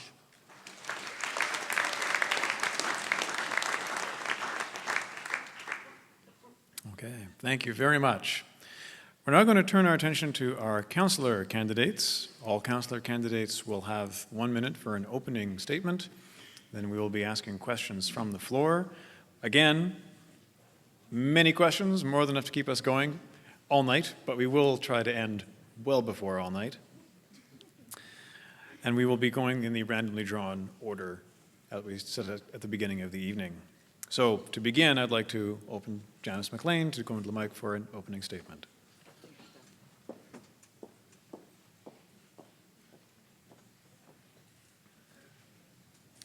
Good evening. By the candidates that I have sitting behind me and the audience I have before me, it's clearly a time that speaks volumes of where we are, and it's time for our mindset to move forward for Squamish. I've been a resident of Squamish for 26 years and moved to Squamish for many of the reasons that you have chosen Squamish as your home. I know our history and seen the changes that have brought us to this precipice in time, and I am concerned about our future. I am an astute business person. I'm a professional. I have an MBA.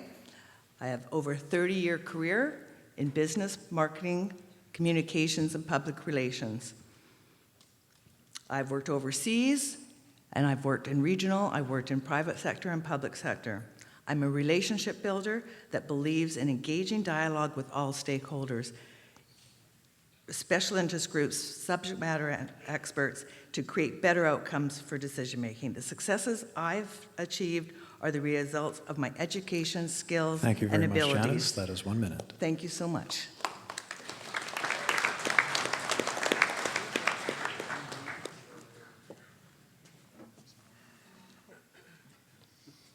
Good evening. My name is Stephen Farr, and I'm a council candidate for municipal election on October 20th, 2018. I wanted to take this opportunity to thank the Squamish Nation. My family, I'm raised in this town. My family moved here in the early 70s for affordable housing, for recreation, and most importantly, community.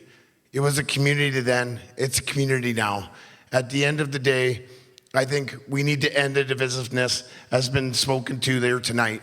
I don't write speeches, I speak from the heart, and I want to be your representative on October 20th, so please vote Stephen Farr. Thank you.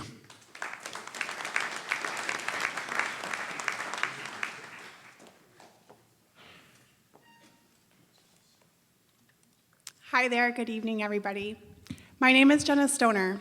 I was born here in Squamish. I grew up along the corridor, but it wasn't until 5 years ago that I chose to make Squamish home, moving here with my husband. As a councillor candidate standing before you today, I believe that I bring a unique set of skills and experience to the table that could help our growing community navigate the next 4 years of challenges and opportunities. I've built my career working at the intersection of business, government, and environmental conservation, where I've worked with diverse stakeholders to help facilitate or to help improve how we co-manage our shared resources.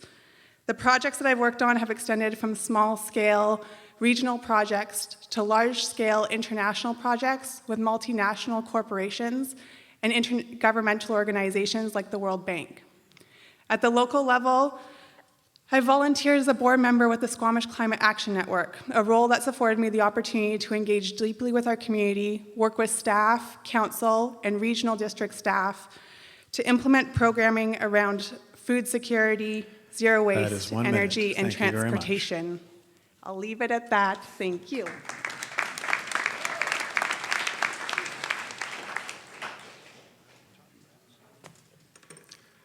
Hi, Squamish. I'm Chris Pettingill, and I'm running for a position on council. I got a tip that I should mention that my name was selected to be first on the ballot, and I'm choosing to believe that that means something, and we should all take it as a sign. So you do what you want with that, but I've got my plan. I've actually been on the boards of every group that's hosting tonight with the exception of the chief. So I'm really happy to see all these groups working together for our community. I know it takes a lot of volunteer effort to put these things on, and it's much appreciated. And if that doesn't give you a bit of a hint, I am a policy and a board nerd. I just finished a 2-year term chairing the BC Green Party through an incredibly exciting time, and I also just finished an 8-month course in policy governance. There's a lot more to my story, and I'd encourage you to visit chrisforsquamish.com to find out more. The takeaway, I think, from this, though, is that with your support, I have a really important contribution that I can make on your next council. Thank you. Thank you very much, Chris.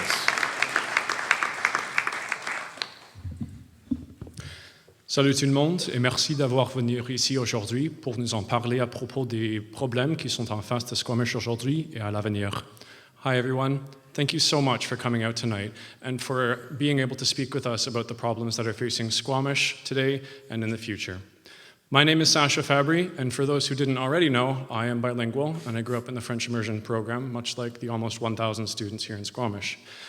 I believe that this is a very unique skill that sets me aside from some of my fellow candidates, because it is one that I have also used to lobby the federal government at times in my past job for increased access to post-secondary education for First Nations youth, and one that is incredibly valuable when dealing with the business community as well as government relations, which every councillor is going to have to do. My platform is based on 3 key campaign issues: livability, accountability, and sustainability.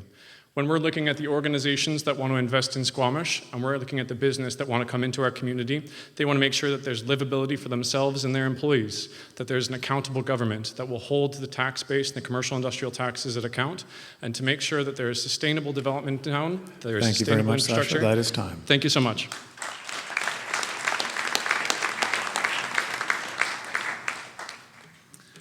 Hi folks, my name is Kevin Jewell. I'm running for council. If elected, I would be very proud to work with you all to bring the efforts that you see as most important to this community to fruition. My background is that I work here in the community, and my family and I live here for 8 years, and we have been a part of this community. I stood here 4 years ago trying to secure your vote, and I do so the same today. I believe in the strategies in which some of the council members have done, but I also believe in a vision of the future. And I don't know if we have achieved that yet. To me, if you understand who I am, I work at London Drugs. I'm part of this community. I've met many of you at various points in time. I'm also a business owner. I do work in IT and programming in particular. And I would appreciate your vote on October 20th. Please know that your vote counts and you can count on Kevin. Thank you.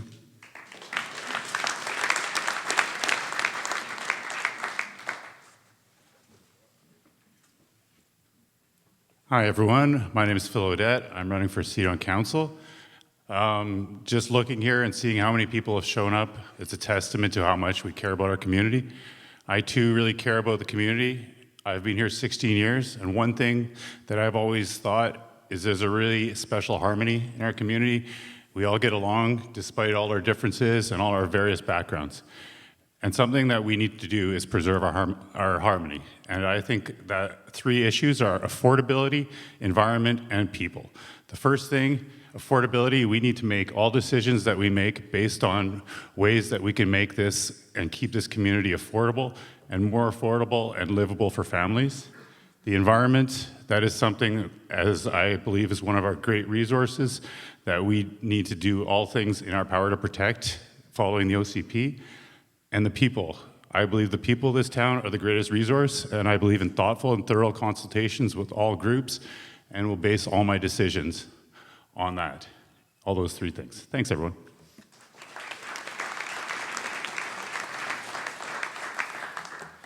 Good evening, everybody. My name is Mike Young, and I have always strived to give back to this incredible community. What has become abundantly clear to me is that all of us that are sitting in front of you tonight share similar goals about the future of Squamish. The hot topics are affordable housing, regional transit, economic development, the environment, and the need for elected officials to form conducive working relationships. The difficult decision for you is determining which candidates are going to achieve the best results. Who has the life experience and business background to pursue change? Who has integrity, drive, passion, and commitment to oversee the future of Squamish? Which candidate has a proven track record of fiscal responsibility, work ethic, passion, and willingness to listen to our community while effectively balancing varying interests? Who here tonight can communicate and work tirelessly together to bring together a community with one common goal, to make Squamish the best place to live, work, play? I am that person. Tonight, I'm asking for your support. On October 20th, please vote Mike Young. Thank you very much, Mike. That's time.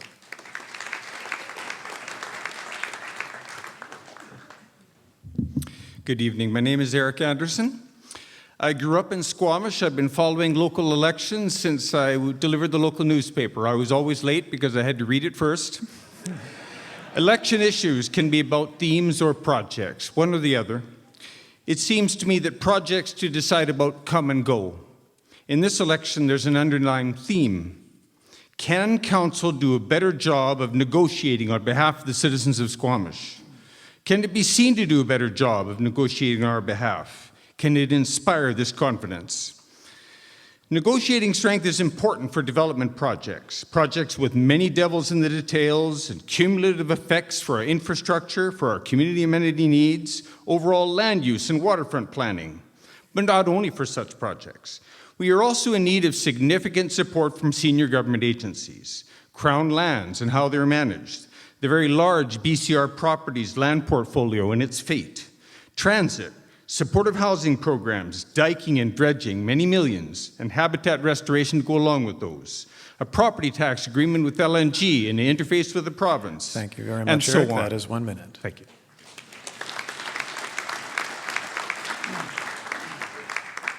Good evening. My name is Doug Race. 1 minute isn't very long, so I'll try to be quick.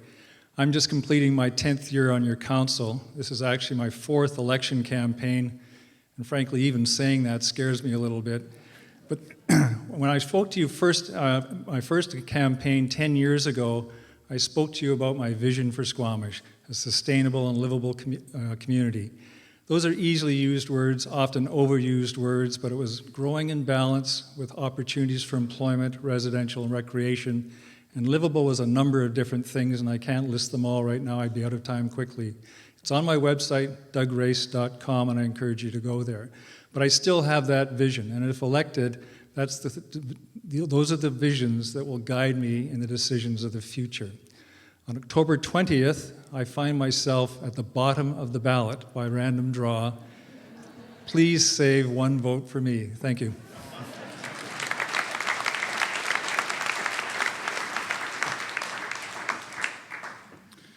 Good evening. My name is Edward Archibald, and I'm running for a seat on council.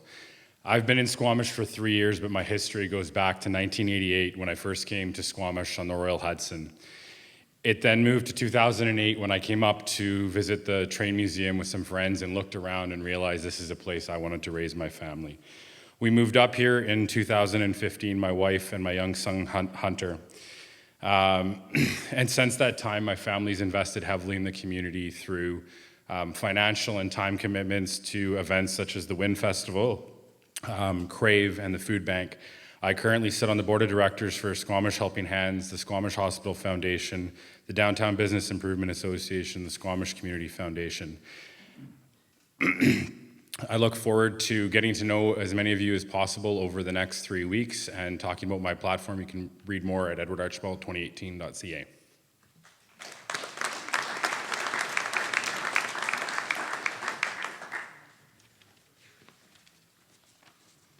Hello and good evening, everyone. My name's Rick McKinney, and I'm running for a seat on council to ensure that everyone in our community has a voice. I've spent nearly 38 years of my life in this community, and during that time, I've seen many changes and lots of growth. I love the natural beauty of Squamish, and I'm happy to call this my home. I work as Senior Operations Manager at Squamish Helping Hands Society, where I've been involved since established back in 2006. I've been fortunate that through this work, I've been part in creating programs that better our community on a daily basis, such as the Food Rescue Program, which is a volunteer-supported program that diverts approximately 600 pounds of good, healthy, edible food from the landfill, and it goes to folks in need in our community. I also worked hard to start up the Squamish Men's Shed, and I see a couple guys from the program here in the room, where senior men have access to safe workshop, tools, and can learn new skills and make new friends. I am passionate about making Squamish the best community it can be. Please check out my website at voterickmckinney.ca. Thank you very much, Rick. That is time.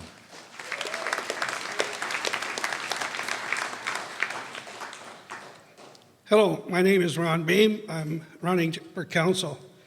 Evidently, my wife told me that I was too much of a down-to-earth, honest people person to run for mayor.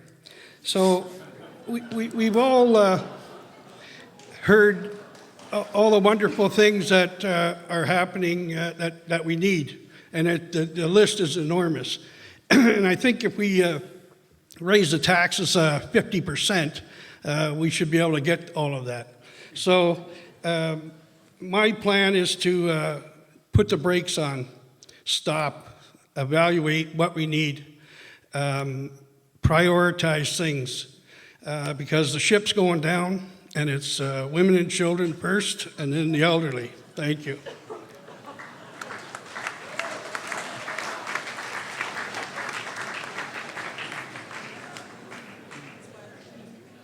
Good evening. My name is Paul DeSange, and I've lived in Squamish most of my life, almost 46 years now. My wife and I have raised two beautiful daughters and want to make Squamish affordable for our youth, so they too can raise their families in this great community we call home. After graduating from Capilano College in Business Administration, I joined Save On Foods and have been a member of the team for almost 28 years now in Squamish. I have extensive experience in the ability to manage a multi-million-dollar department in the business. I'm a good listener, a team player, and have the energy and desire to meet the many challenges and opportunities we face as a community.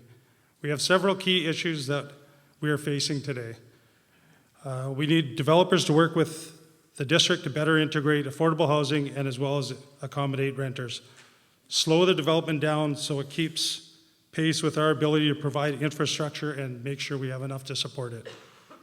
A strong need to expand transit service in Squamish as well as to the north and south of us. Improving access to sports, recreation, and arts for everyone. I, Paul DeSange, am committed to work for you and be your voice on council. Thank you.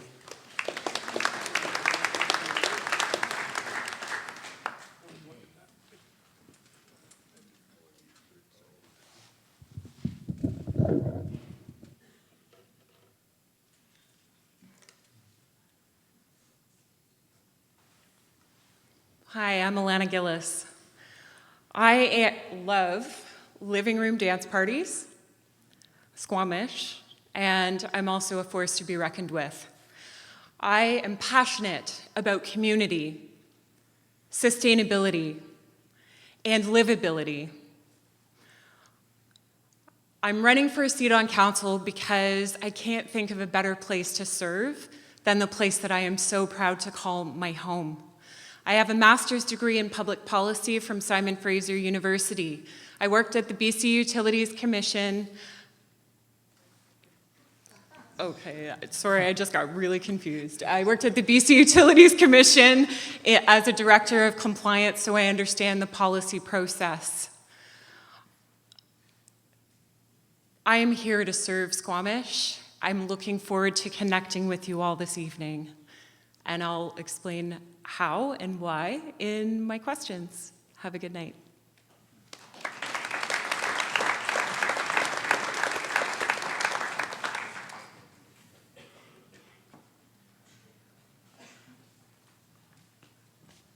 Good evening, Is this on? Good evening, everyone. My name is Rajan Hans, and I'm seeking a seat on council in this October's election. Contrary to popular belief, I am old enough to vote. My reasoning for seeking a seat is simple. It is the best way for me to serve a community I was born and raised in and have grown up to love. I have seen the hardships this community has faced firsthand over the last 20+ years. I want to bring a new voice to the table and help make positive change. My generation is the future of this town, and I intend on being a forward-thinking voice, a voice that has been missing for too long. I do not have a long list of life experiences, but I will contribute to a diverse council.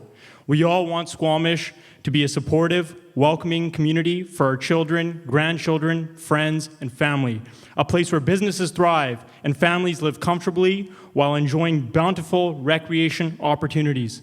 Let's build on what we have and make Squamish stronger, safer, and better connected. Thank you.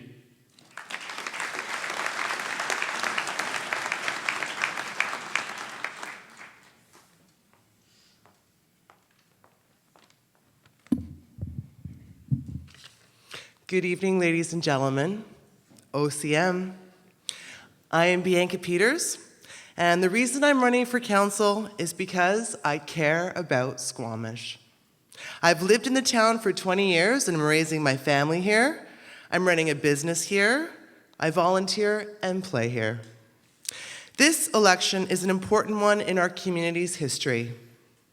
We are currently facing overwhelming and uncontrolled growth. I want to utilize the leadership skills I have developed over the years to support Squamish to be the best it can be and set it on the right track moving forward. My priorities this term is managing growth, including creating a parking plan, supporting local businesses and economic growth, leverage partnerships, build a sustainable community where everyone, from youth to seniors, can call Squamish home. The decisions we make on council for the next 4 years are critical. If elected, I look forward to working collaboratively with my fellow candidate council members to achieve these goals. Whoever you want to vote for, go out and vote. Am I done? Thank you very much.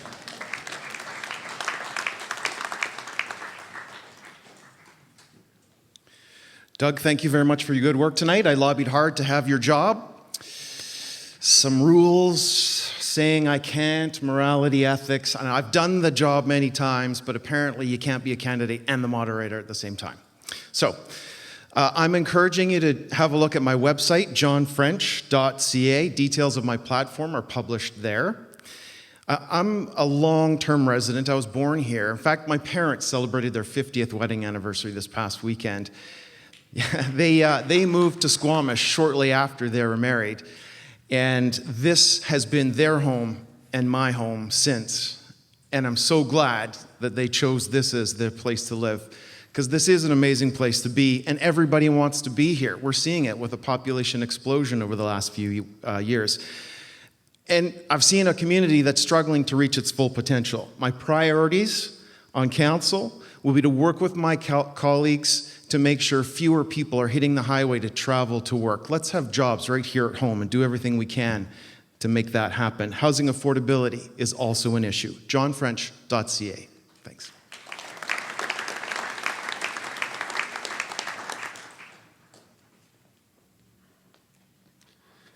Hello, everybody. Thank you so much for coming out tonight. It's really heartening to see so many concerned citizens here at this very crucial time. My name is Armand Herford. I'm third generation Squamish.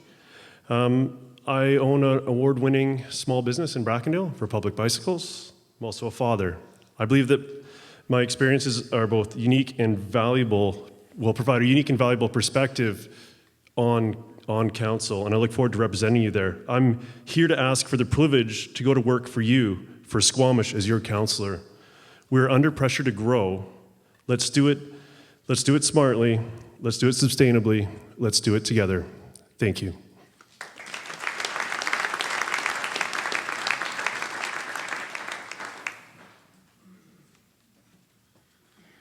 My name is Lee O'Callahan. I think the reason tech companies and such are in certain neighborhoods is they are a combination of retail, office, and park space, much like the Oceanfront Landing and Oceanfront are planned to be. We have a really good planning department. If we stick to the OCP and stay within the growth management boundaries, building on existing infrastructure, same sewer, water mains, garbage collection, transit's easier, the strain on infrastructure is less. We will have more money. If we have more money, the decision becomes where to spend it. Improve the pool, extra ice rink, arts theater, fire hall, affordable housing. If we don't stick to the OCP, we won't get the employment, we won't get the commercial tax from the employers, and the cost of infrastructure will go up. All we will have built is suburban sprawl with broken infrastructure that we don't have the money to repair. That's Lee O'Callahan. Thank you.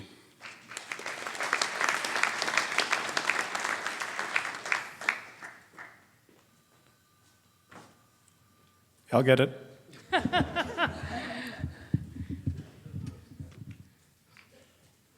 Good evening, Squamish. My name's Jackie Menezes. I moved to Squamish because I was enticed to move to Squamish.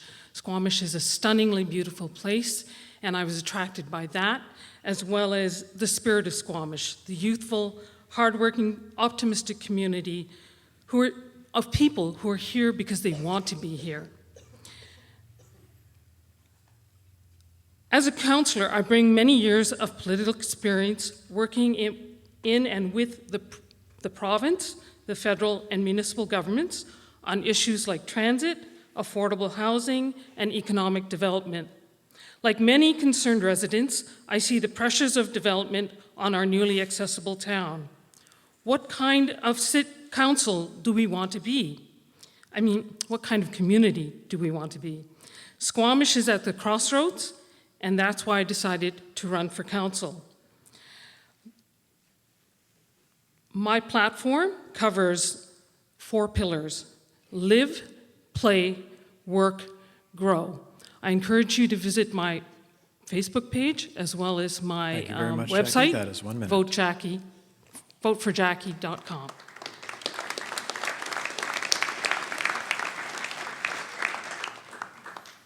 Drawing now from questions from the floor, we're going to ask questions of candidates as we go down the line. Some questions are for specific candidates, but in most cases they're open, so we will hear what people have to say on the issues. So, Janice, the first question goes to you. How are you going to work to protect our valuable recreation infrastructure from development and forestry?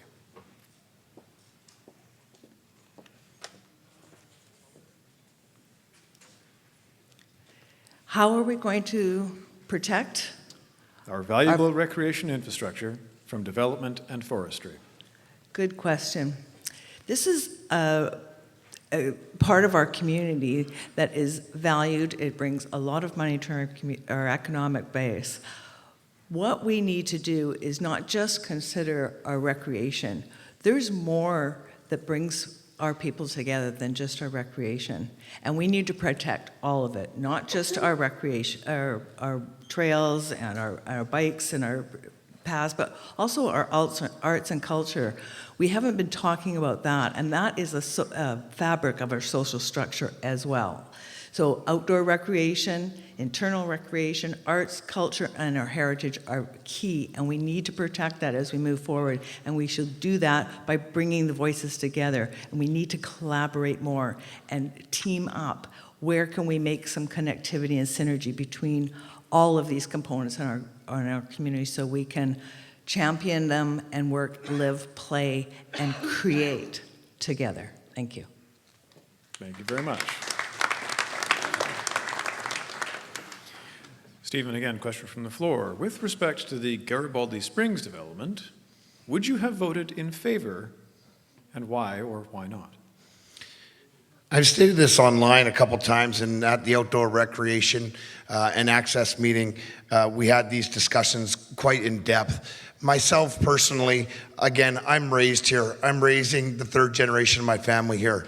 Myself, I'm opposed at this point in time, and the reason I say that is because the risks to this project far outweigh the rewards. The rewards for this project are only compounding issues that we have in our town already, employment and transportation being two of them.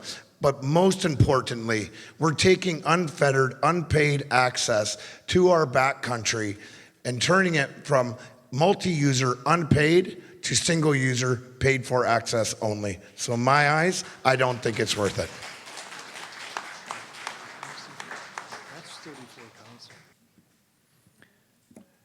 Jenna, a question for you. Would you support the Garibaldi at Squamish Resort? And if so, what do you see that doing for our community?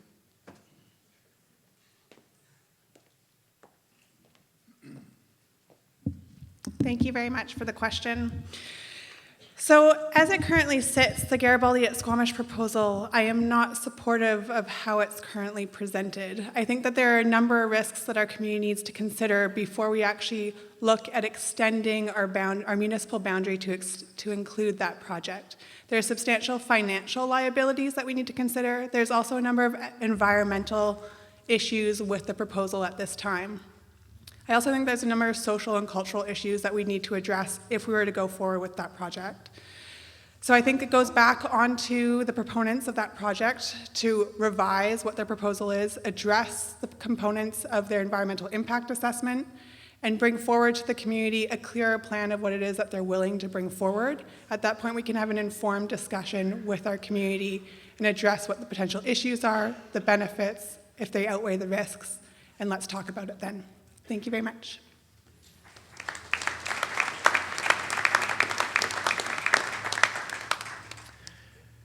Chris, would you support local physicians advocating to ensure that Vancouver Coastal Health does not decrease local services as is currently proposed? Absolutely. And I would hope actually the municipality would help reinforce physicians in doing that. That almost seems like an unfair question. I should add the follow-up question is, how? Well, okay. I should have kept my mouth shut. I think it would have to be a matter of sitting down with the province. I think one of the things with the current provincial situation is because the partnership government is so close right now, it's hard for MLAs to come out and talk to municipalities like they normally would. So this is a time when, whether it's the physician issue or other similar issues, it probably makes sense for us to spend a bit of money to have our representatives go to Victoria, because otherwise we're not going to get time with the MLAs and the cabinet ministers that are making these decisions. Thank you very much.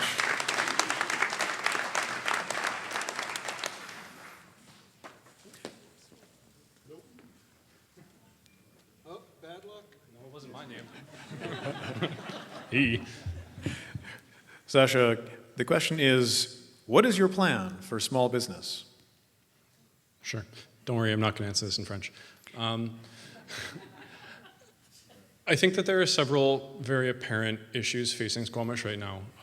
And part of them is the fact that it is incredibly difficult to own and operate small business here.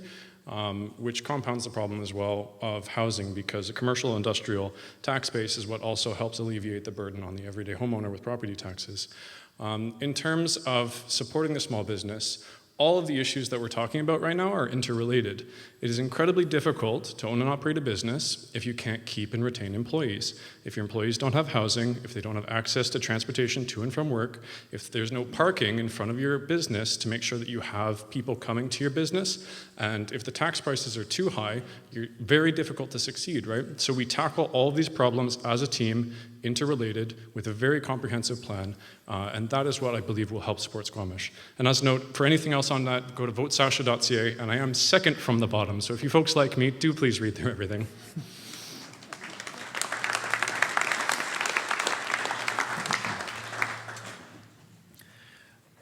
An interesting question here. Would you consider putting or advocating for a transit tax on gas to fund transit in Squamish?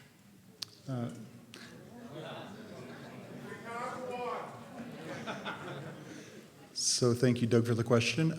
I do believe we actually do have a transit tax already in terms of the gasoline price that we have here already. I travel to the city, as you all know, for work, and I'm noticing that the prices here at our local gas station are reflective in a higher degree to the ones that are in the city. But that being said, transit is an important thing that we need to find money for in this budget. And I think we have to approach, which we have done already through the various outreaches that local current council has done to approach government for more funding. We know that we can't do this alone. We need the provincial support to be able to manage the regional transit situation. I would love to see this community grow as sort of a West Coast Express style transit system whereby it is more economical to leave your car at home and actually take the train. Thank you. Thank you very much, Kevin. Phil, this questioner writes that they see phrases like livability bandied around a lot. Their question is, who should Squamish be livable for? There are many people who wish to rent. There are many people who wish to buy. What will you do, and who would you aim it for? Not exactly a softball question, but okay, well, I went on about the harmony, and I think it should be livable for all, especially those who need the help. I mean, I don't begrudge anyone who comes to this town and wants to live here. It's paradise. That being said, it could be better. The other part was, what am I going to do for that? Well, the affordable housing options, anything that we can build and get financing for, that's a start. We have to address the people living in their vehicles. Some of those people are actually working full-time, and I don't think it's very long before we start seeing tent villages, even here. We see them all along on the island, Lower Mainland, so we need to be proactive and put funding towards that. We need to turn the discussion around towards wages and all the businesses that are saying they're having a hard time finding employees. As someone who works in the service industry, we need to talk about ways that we can raise the wages and cost of living in a realistic and meaningful manner. So anything that I can support regarding that, I will. Thank you. Thank you very much, Phil. Mike, this question is, what work are you doing to create a more equitable Squamish? More equitable Squamish. I currently sit on the board of directors for the Downtown Business Improvement Association. So we represent businesses along Cleveland Avenue, 2nd Avenue, and the downtown core. I also sat on the board for Sea to Sky Community Services for 6 years. I also work with community organizations, Big Brothers, Big Sisters. I've been an in-school mentor for the past 11 years, and I also volunteer with youth sports. Thank you. Okay, thank you very much. Our question from the floor is, what will you do to support mental health services in Squamish? The question earlier came up regarding Vancouver Coastal Health, and I would like to add a bit to that topic. I believe we need some more local input into their programs and facilities, including mental health. About 20 years ago, we had regionalization introduced to the healthcare services throughout the province. And now we need to take a step back and see how we can take a new look at it to have more local input from Squamish, new mechanisms for that. Because we need now to look at the bureaucracy that we've created in some areas and improvements that we can put in for services, including mental health. I'm convinced that we can find a new mechanism for that better local input into how Vancouver Coastal Health operates. Thank you very much.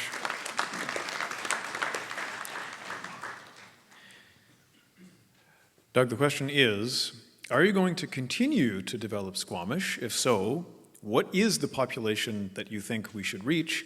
And if not, what is the population you think we should maintain?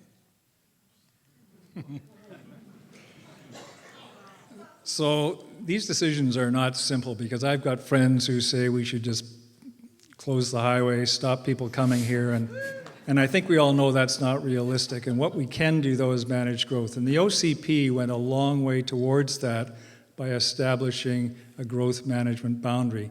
And that directs future growth into the settled areas, infill, uses existing infrastructure, and it avoids going into green space and just sprawling off into the forest. So that, to me, is a key tool. There will be exceptions to that. There always are if there's a benefit to the community. But a key tool is going to be the growth management boundary, and that will allow growth to occur in a managed way. Thank you very much, Doug.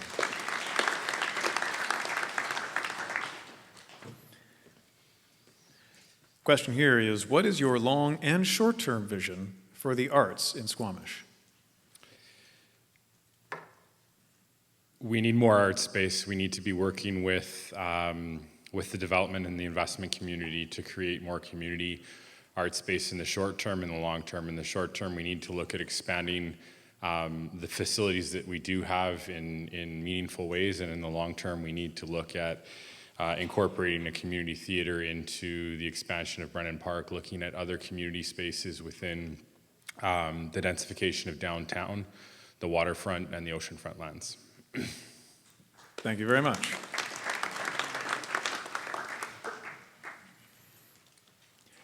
Rick, question from the floor says that most of the housing solutions that we're hearing about tonight revolve around rentals, but many people want to buy a home, and they're wondering what you will do to support an affordable housing market for home buyers. Great question. Thank you. I like the idea of smaller lot sizes and the missing middle type homes, so smaller, more modest type houses. As well, I'd like to open up some conversations around co-op housing with an opportunity for folks after renting for a period of time would have some money that they would be able to utilize for a down payment. I think that'd be a great solution. Thanks so much. Thank you very much, Rick.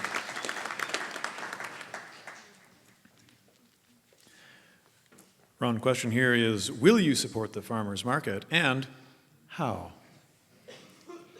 Yes, I certainly will. Actually, it needs to get larger. I mean, other communities have covered structures where artisans in the farmers market field can set up,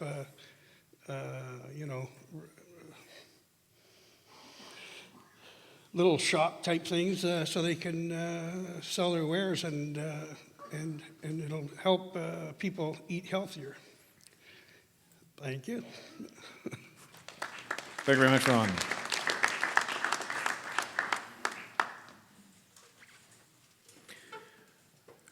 Paul, the question from the floor is, have you attended a council meeting in the last year? If yes, what do you think you would do differently? If no, why do you think you should go to the council? Just reading the cards, folks. I've attended one in the last year, but I've watched many of them online. I've seen that how they work and stuff like that, but it would take a little bit of getting used to for me, for the way the agenda is set up, the reading, all the knowledge that you have to put into all the decisions that you're going to make as a councillor or as a person that's got a voice in the community. So I've watched quite a few online. I've went back and looked at the ones that have gone past, and especially when there's important decisions to be made, like those ones I've watched pretty much most of them. Thank you. Okay. Thank you very much.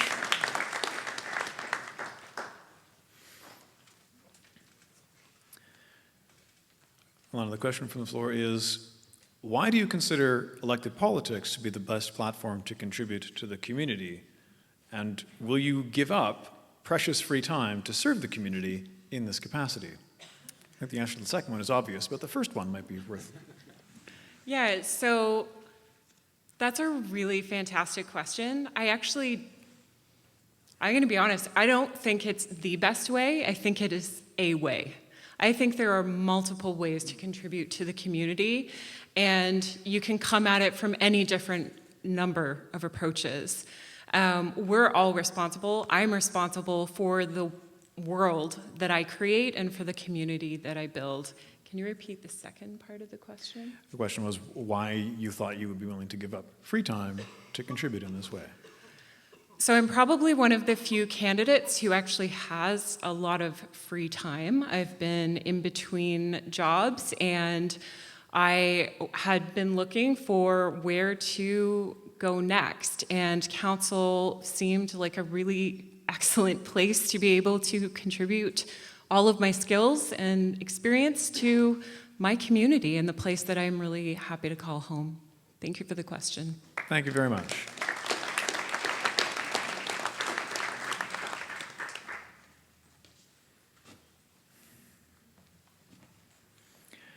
Okay, this one is a simple and pointy question. Do you have a preferred mayoral candidate? Yikes. At first, I had the privilege of not being able to answer this question as I hadn't met with everyone, and that was the excuse I was using. But now I have met with all the mayoral candidates. I don't believe that...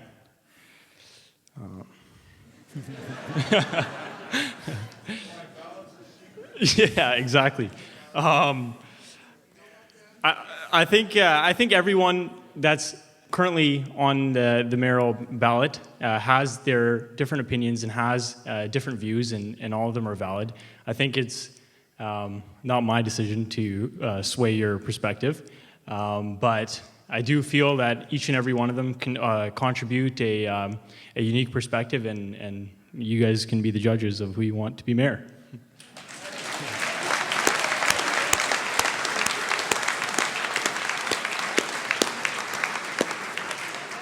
That was a really good answer to a very tough question, Rajan. And I can add, he can work with every single one of them, right? Okay. Bianca, this is a question specifically for you.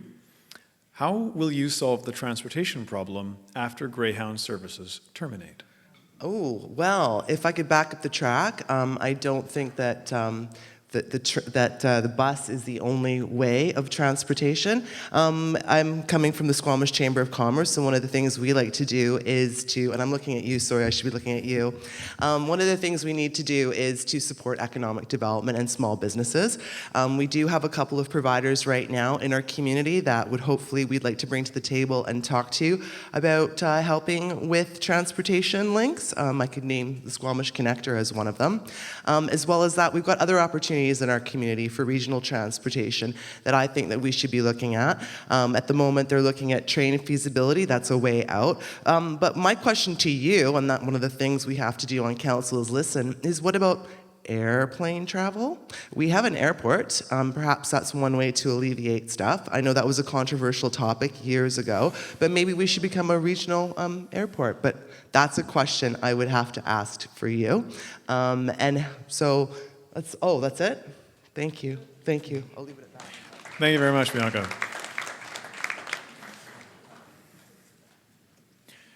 John, this question also specifically for you from the floor. We know you used to work for Wood Fibre. It doesn't seem to have come up during the campaign. How do you feel about the project and the issues coming up? If issues come before council dealing with Wood Fibre, how will you respond? Yeah, I absolutely did work for the project, and I'll tackle the last first. If it comes up, I will participate in the discussion. I will vote on the matter. I have no connection to the company, and the last time I spoke with management at the company was the last day that I operated, that I worked for the company. I am confident that my knowledge about the project is actually an asset to the community. I'm looking forward to finalizing a tax agreement and being a part of the team of 7 people who will be engaged in that discussion. I anticipate what will happen is a consultant will be hired to negotiate the tax agreement, and ultimately council will give that consultant directive, and the consultant will come back to us as the negotiations are ongoing. And I believe this will be a significant taxation win for the District of Squamish, and I'm looking forward to finalizing that agreement. Thank you very much, John.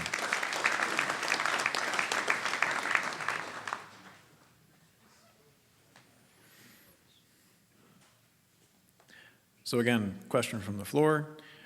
Do you believe it important to celebrate our heritage? And if so, what will you do to address this while on council?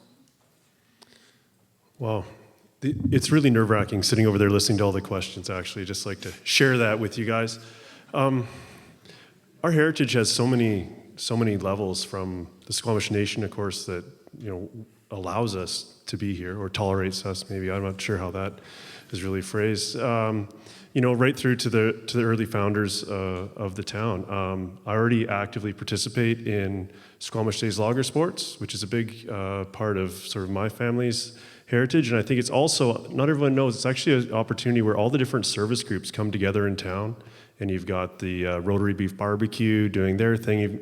You've got the Elks Breakfast. You've got all these service groups coming together to really celebrate and preserve some of the pieces of the puzzle of where we've come from. And I look for every opportunity to celebrate that. And we have an enormous and wonderful community here to celebrate all around. And that's just sort of one of the examples where we're already doing that. Thank you very much. Let's do more. Thank you, Armand.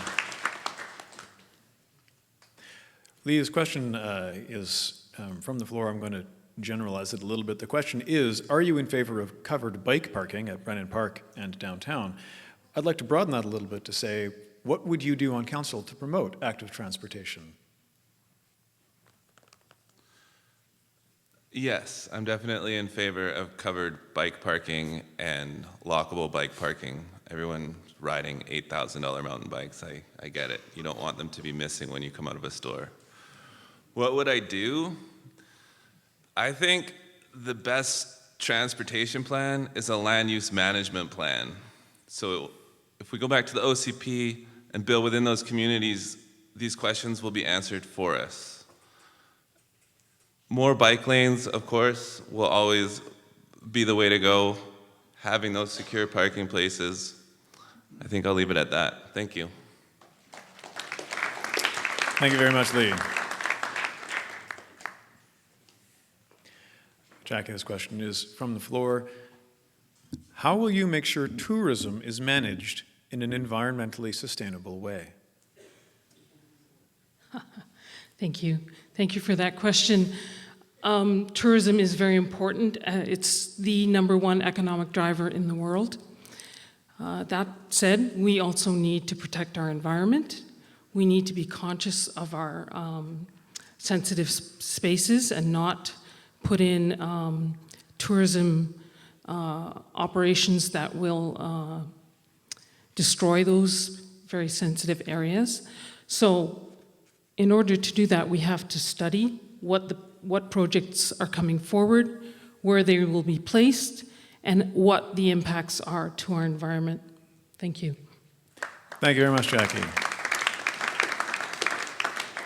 That takes us through one round of questions to council candidates. We're going to do one more round of questions and then have closing statements. Again, if you have questions you would like to ask, please feel free to submit them in the rear corners of the room. They'll be brought up to the front. Coming all the way back around to the other end, had a nice break. Janice, given that cultural activities in 2016 contributed $7.2 billion to BC's economy,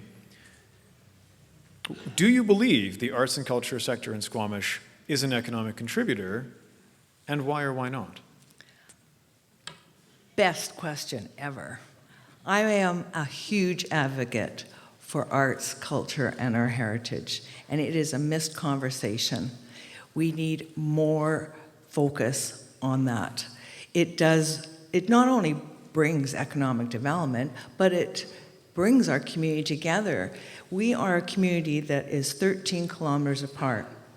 When we have a central place where we can play and create creatively, we have, and that's whether it's music, dance, messy art, theater. I'm on the board of directors for Between Thifts Theaters. I'm a fan of the arts.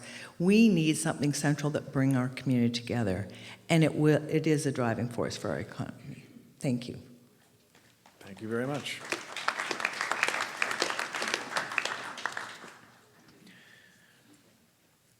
Stephen, the question here is, are you familiar with the current proposed community amenity contribution policy?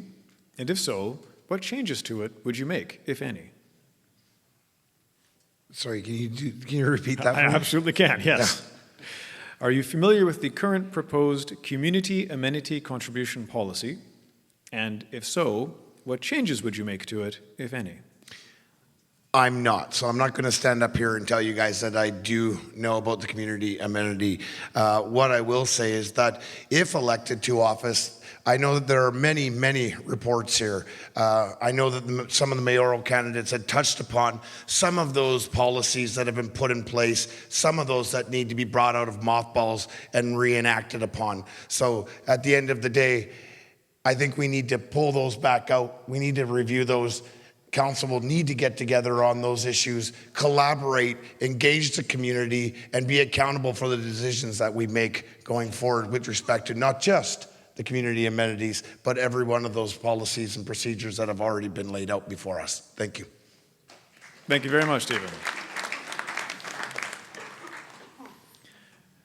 Jenna, this one is also perhaps a bit less policy specific. What would your top priority be in your first year of office? Thank you for the question. So I don't think that you can actually just have one top priority going into council. There are so many issues that this community needs to deal with, and they all have to be dealt with concurrently. A few of the key priorities that we have to address, though, include the affordability factor, which is diversifying our housing stock. The second piece is the economic diversity piece, and so we need to protect our industrial lands, and we need to incentivize how we can move commercial spaces forward. And last but not least, we also need to protect our recreational assets and invest in culture and heritage and arts. And then we need to do that by working with the nonprofit organizations that are already really active in this community and supporting them so that they can grow even further. Thank you. Thank you very much.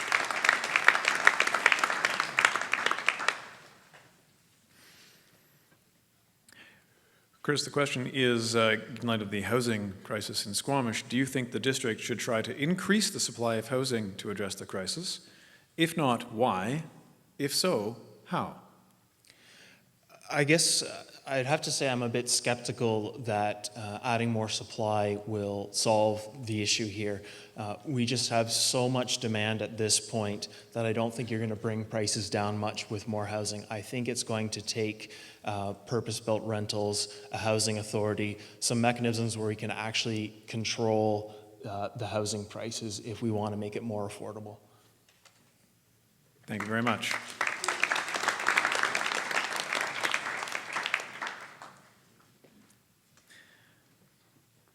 Sasha, a question for you in much the same vein.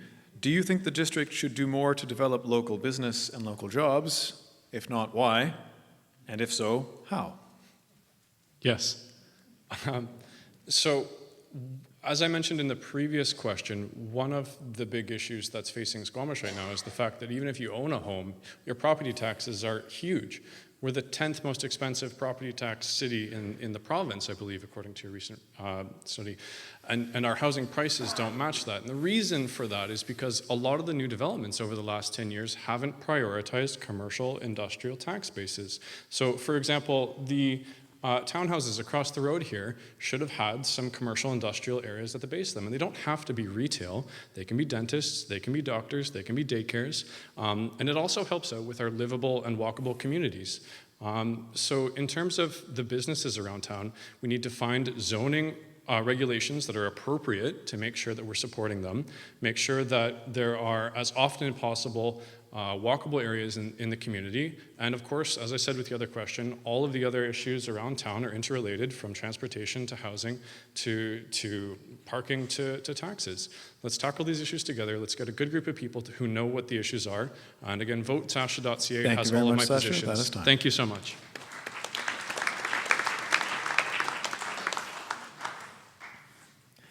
One challenge of a growing community is that there's so much going on, it can be hard to keep events from conflicting with one another. The question before me here from the floor is, would you change the date of the Gran Fondo so it doesn't affect the Brackendale Fall Fair? I think there's a more general question there about what role the district can have in ensuring that we don't have different events piling up on top of each other. Sure, thank you. Yes, I guess I would consider changing the dates of the Gran Fondo, especially if there's conflict with our local community.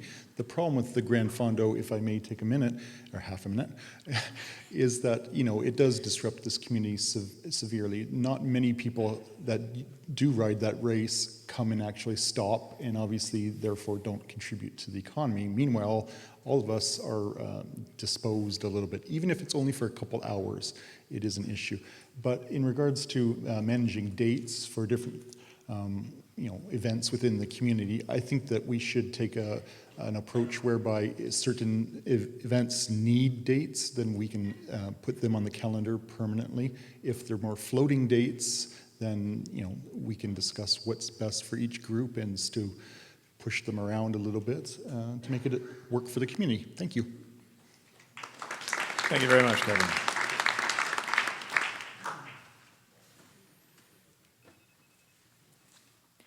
Phil, the question is short and sweet here. What will you do about regional transit? Well, I really like the ambitious goal of regional transit by 2019. I mean, we can look on Vancouver Island, and from Victoria, you can pretty much take buses to almost to Duncan, I believe. So we need to look at their models, and I guess if we need to put that 10-cent gas tax in, I mean, we're already paying it as far as I'm concerned, so I don't think we're going to notice a difference. With Greyhound going down, that's a really topical and important question, so everything in my power, consult with special interest groups and experts and listen to what they have to say. Thanks. Thank you very much. Mike, we have a specific question for you from the floor. Okay. Do you consider your position as a realtor one that might conflict with your duties as a councillor? Great question. I'm actually an owner of a property management company here in town. We provide real estate services, which include strata management, residential management, and we're also licensed for real estate sales. I do not spend a lot of time selling real estate. However, I do have several listings each year. As a conflict of interest situation, we have to address roles that we are playing as council, as well as roles in our personal lives, and make sure those do not conflict. I'm not sure how specifically, without a specific question, I could respond to that. Just that I have a high ethical standard, and we have duties as a real estate agent to ensure that we are not in conflict of interest. So if there is an occasion where I am in conflict, I would disclose it and recluse myself from discussion. Thank you. Thank you very much.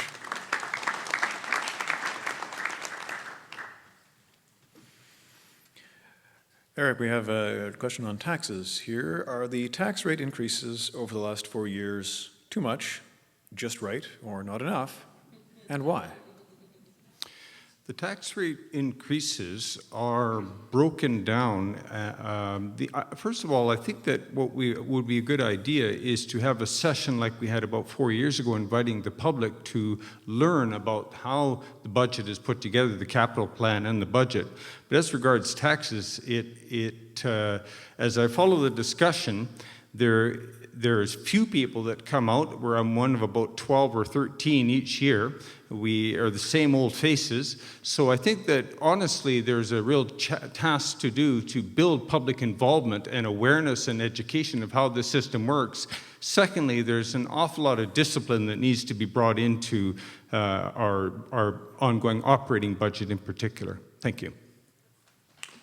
Thank you very much. Doug, question on housing again.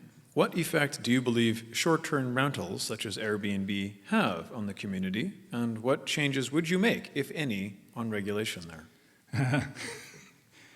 So apologies if any of you have an Airbnb, but I think they have a huge effect. We just had a study completed that showed that there were over 400 listings in Squamish for Airbnb and other platforms like that. So I don't think there's any doubt that there is a significant effect. I'm not sure that we'll ever be able to completely eliminate that problem, but I think some restriction on it is absolutely necessary. It is taking up housing stock. We have a rental issue. We all know about that, and a large part of that is Airbnb. So I would be inclined to start enforcing our bylaws a little bit more to start restricting that. Thank you. Thank you very much, Doug.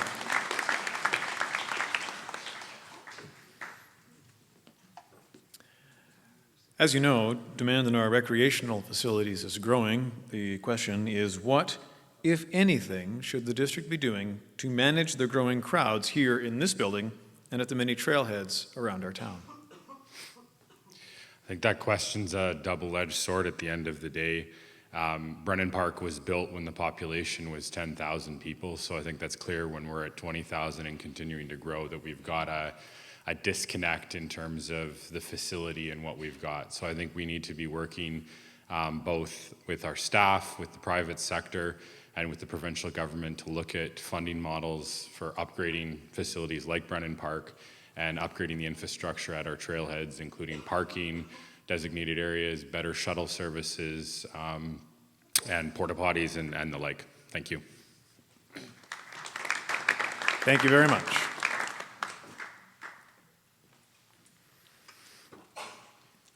We have another public finance question. I'm getting a string of these now. What area of the district budget would you increase, and what area of it would you decrease, and why? Great question. I don't really know the budget all that well. I think affordable housing, we definitely need to increase the budget on that, as well as transportation.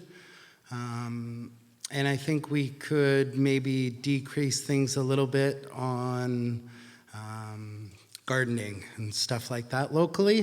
Thank you. Thank you very much, Rick.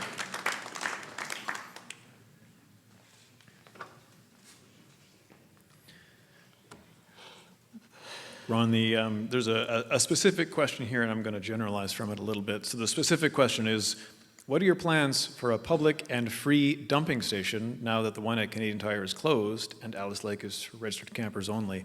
I suspect this is sewage dump from RVs, not just state refuge. I think the more general question hiding in that is, what role does the district have in providing facilities like that for tourism in this town? Well, it's a necessity. I mean, we provide that to all our homes and businesses. You know, like not doing anything, you're going to create a disaster, as they'll take it and dump it in a creek or someplace, you know. So, yeah, we should provide one, you know, a user pay deal. So that's year round, because we have those people that need it year round. Thank you. Thank you very much, Ron.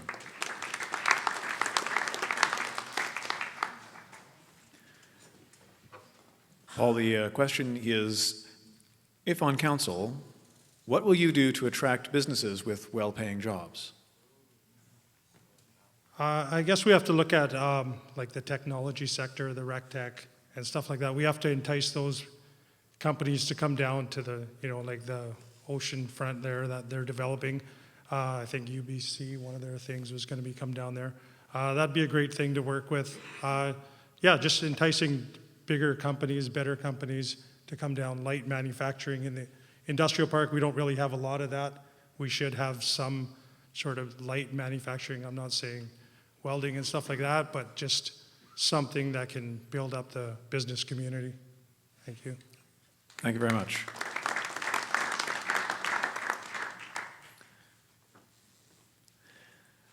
Again, question on small business. Many small businesses are struggling with business tax, and of course, residential tax is something we've heard a lot about tonight. So, if on council, how would you try to support small business and address this issue without displacing the burden to residential tax? I don't have the answer to that question. However, I think that the reality is that there's going to be a team that's going to be pulled together through this election, and we're going to work together to figure out the way to balance the tax situation. So I understand, tax does have impact on small business. I think there's other impacts that we can try to mitigate, but it is going to require the team to pull together, the staff who are the really well informed on the issue, to come together and come up with a balanced solution. Thank you.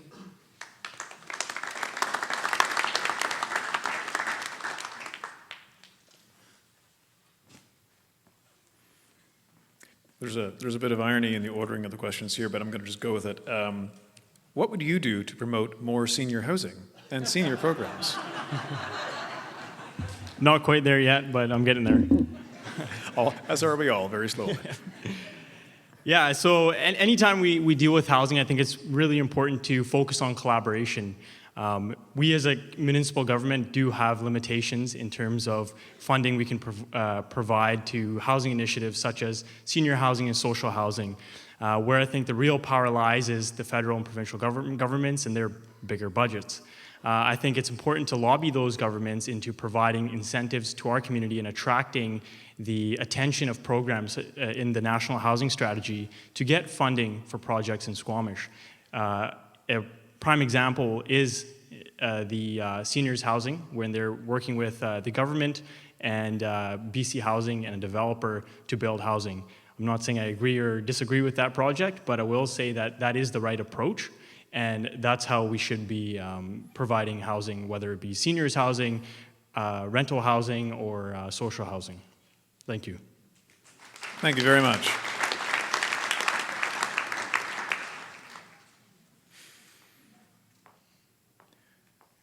Bianca, this one is also short and sweet. What about affordable housing? What about affordable housing? Well, that's a topic that during this campaign I've been learning a lot about. Affordable housing, I've talked to people, there's different levels. So what I understand, we're talking about 4 levels. We're talking about affordable housing, we're talking about staff housing, we're talking about crisis housing, and seniors housing. These are all different things, so if you wanted me to get specific, could you? And also, I'm really apologizing to all of you for sneezing and coughing. I have a cold tonight, so my brain is kind of fuzzy. Could you ask that again? That's it? It was just, yeah, what I'm going affordable to housing? educate myself more, but there's 4 levels. Thank you so much. Thank you very much. John, we have a follow-up question to the question that came to you earlier from the floor. You mentioned the wood fiber tax plan and negotiations. Does that mean, and would you commit to a break in residential taxes? Would I commit to a break in residential? First of all, I think there's enough longtime locals here that I can share. I'm really disappointed there are no props here tonight. Terrell is really missed. I'm going to get a prop for this answer. Well, first of all, I think that we collectively have been paying too much in property taxes in the last 4 years, 8 years, 10 years.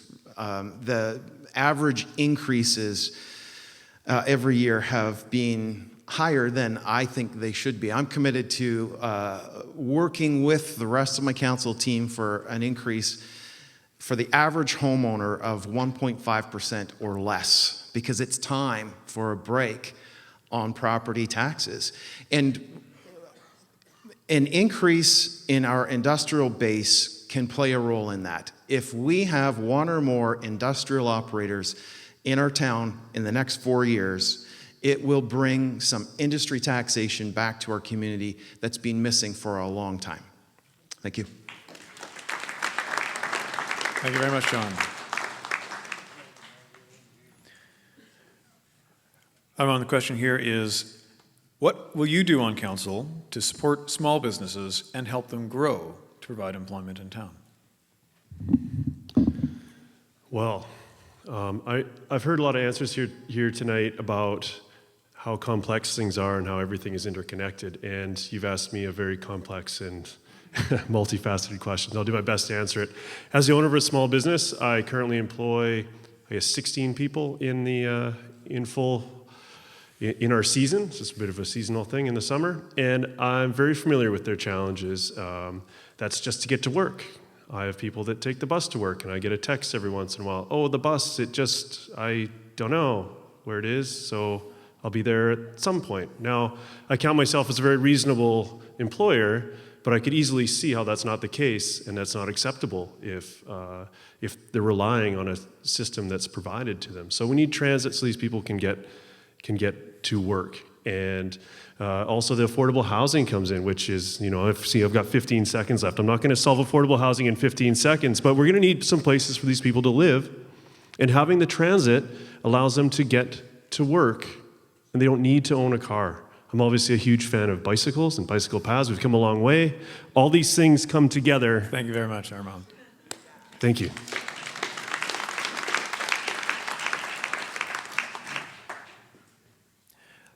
Lee, the question from the floor is, our town lacks commercial and industrial space. How are you going to protect employment lands? I think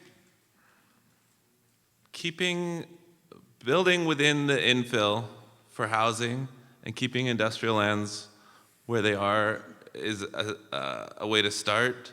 I do think we can increase the industrial. We have rail, we have the port. I'm not saying blow up industrial, make us a steel town or anything, but I think there's ways there that we can increase that, and hopefully with that get the increased tax where we could lower residential tax rates. Thank you very much, Lee. And our final question from the floor this evening for Jackie. What is your experience with contract negotiation, and how would you support unionized workers while still keeping the budget in mind?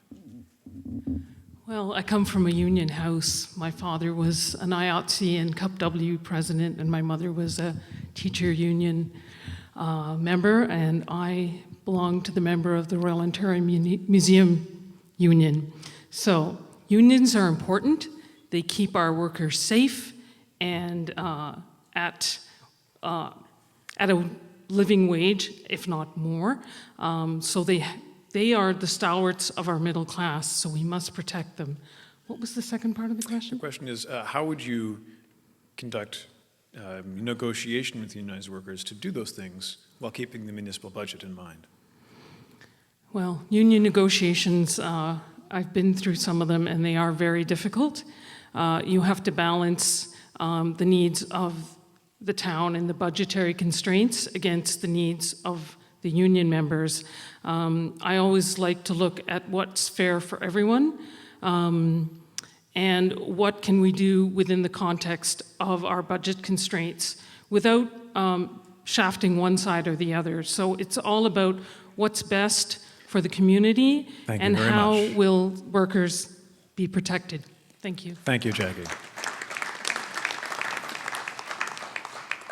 2 rounds of questions, and the Marathon All Candidates meeting is nearing its end. We'd like to invite all council candidates to the microphone for a 1-minute closing statement, starting with Janice.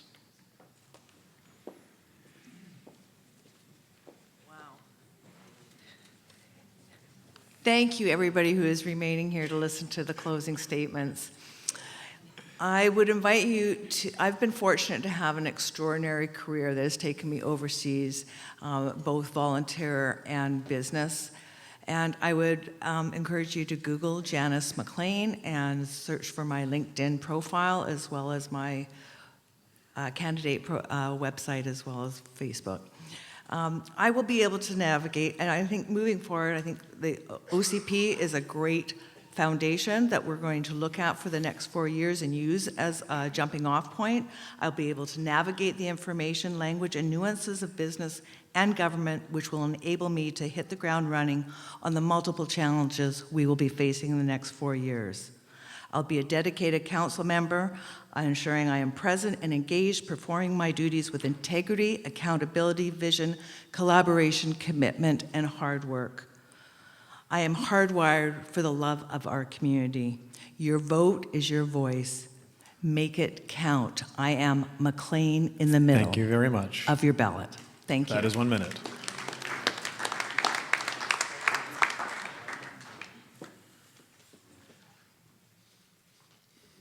Fair, objective, and reasonable. That's one of my old mentors always said, if you keep those three things in mind, you always arrive at the proper decision.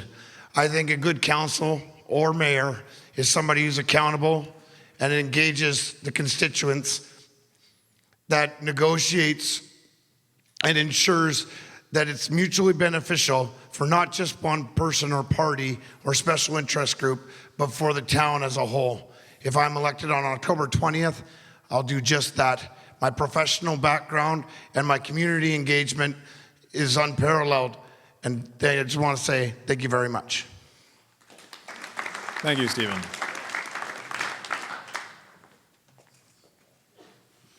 All right, so we've heard this evening that, and we all know that Squamish is growing and Squamish is changing. We know that with that it comes a number of different challenges that we've heard about this evening include affordability, economic diversity, supporting arts and culture, as well as our recreational assets. All of these issues are really important, they need to be addressed, and they need to be prioritized. I'm optimistic about our ability to do so because staff and the current council have built a really strong foundation upon which the incoming council will be able to work from. The reality, though, is that the issues will shift and evolve over time. And so when you go to the polls on October 20th, or the advanced polling, there's lots of different options, make sure you take advantage. Consider who you want around the table to represent us as a community.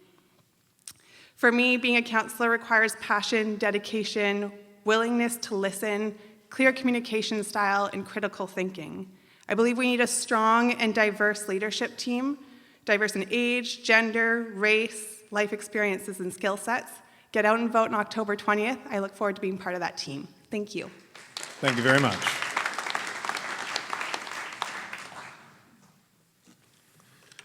So I've organized my platform into 3 key ideas, and I'd just like to give you a quick little taste of what that means more concretely. In terms of long-term rentals, I am a renter, and so I feel the nervousness that a lot of you feel too. But when it comes to Airbnb, when I've been talking to people, for a lot of us, that's critical for being able to afford homes here. It's soon going to be a revenue source for the municipality, which we can use to help address some of our affordability issues. And some people are quite nervous about the Landlord Tenancy Act, so taking stuff off of Airbnb doesn't necessarily put it in the long-term rental pool. So this is where balance is really important to our decision making. In terms of perspective, I think the world wants to be here. They've seen how fortunate we are. And when we're passionate about our town, and sometimes we get pretty fired up. I think we need to remember that sometimes when we're facing challenges, when we're getting into heated debates of how fortunate we really are. And I think keeping that grounding will help us come through some of our challenges together. Finally, I'm thinking a lot about focus, and some of you have been maybe wondering why I'm wearing what I'm wearing tonight. Yesterday was Thank you orange. very much, Chris. That's 1 minute. Okay.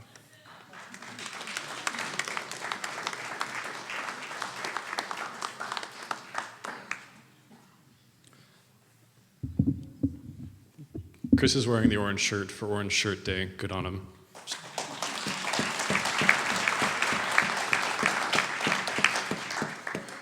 So also, good on you folks. I actually think that it's harder to sit in the audience for 3 hours than to sit over here, because back here, our hearts are beating in our ears, we're hearing a lot, we're stressed out. You folks are just taking in everything we say, so thank you so much, and good on you again.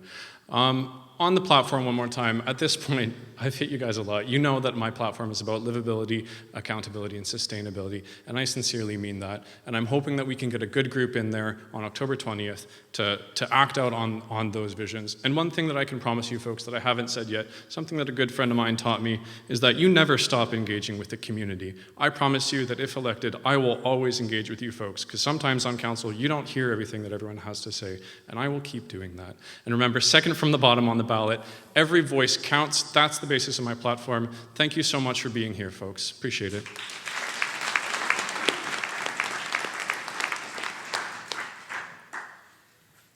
Just like others here today, I'm very honored to be here standing before you asking for your vote. I believe in three things. I believe in a lot of things that have been said here today as very important parts of our community. But what we do need to do is build the culture around the community.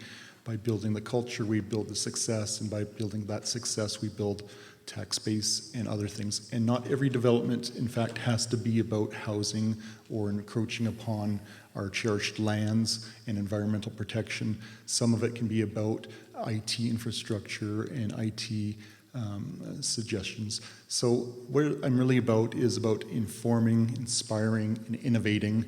And I ask you to please count on Kevin and visit my website, countonkevin.ca. Thank you.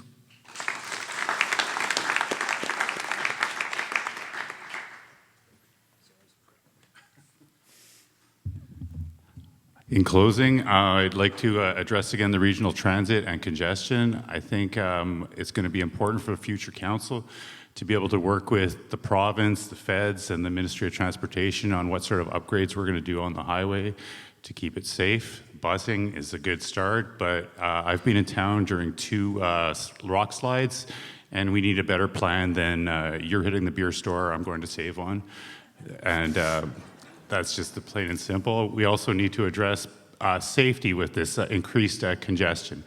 I would like to see 30-kilometer-an-hour speed limit throughout downtown and in many of our residential areas, because I think one pedestrian death is too much, and that we need to address that before it happens. Other than that, visit philodette.ca or Phil for a Better Squamish on Facebook. Thanks again, guys. Thank you, everybody, for sticking around. At the beginning of the evening, I spoke to the fact that all of us here tonight agree with major issues that Squamish is facing. I am honored to be here with these candidates who have had the courage to put themselves in vulnerable position and open themselves up to criticism for the sole purpose of wanting to contribute and make a positive impact for Squamish. We have heard a lot of positive ideas this evening. Listening attentively is an acquired skill and practiced skill, much like respecting and balancing competing interests. I know from experience that much more can be accomplished through collaboration and standing together than could ever be achieved by standing alone. As I consider the enormous responsibility that comes with being an elected official, my eyes are wide open.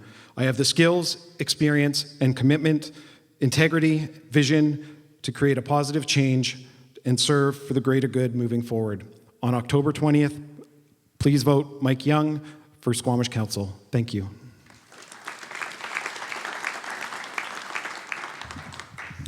Three topics that haven't been covered tonight. We can be housing solutions exporters, affordable housing solutions exporters. The housing components and prefab building systems are a tremendous opportunity for us here. Secondly, we need to be listening to our neighborhoods far more closely on traffic safety, road upgrades, and trail safety. Thirdly, a community arts and cultural and heritage strategy is a missing piece. We have all kinds of strategies, all kinds of master plans. That one is still outstanding. We have no policy or plans for preserving or presenting our heritage. Identifying what's at stake is important for our negotiators, and I hope I can be part of that Squamish negotiating team. 2 of my values I'll cite from Smart Growth Principles, 2 principles particularly important to me. Complete community and good jobs are close to home. Thank you.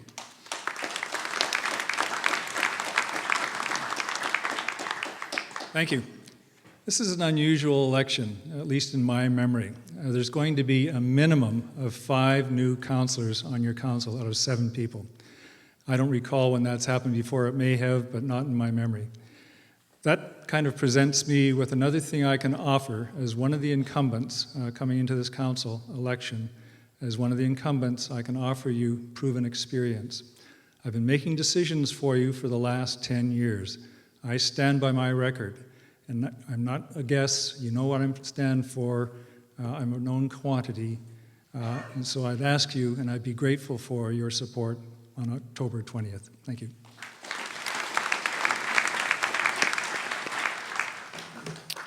I've built my life and career from the ground up, starting as a young carpenter. I went on to become a tower crane operator, a superintendent, a project manager, and depending on how you want to describe it, a builder or a developer. I've worked tirelessly to provide for myself or for my family with bigger and better opportunities. It is the same energy that I'm standing before you here today. It is my inherent knowledge of the building sector that is my greatest strength to provide to our community, to stand tall and negotiate, to ensure we get what is due to us as a community for the privilege it is to build here. I would ask for your vote on October 20th so we can stand tall together to create Squamish of the future. Thank you.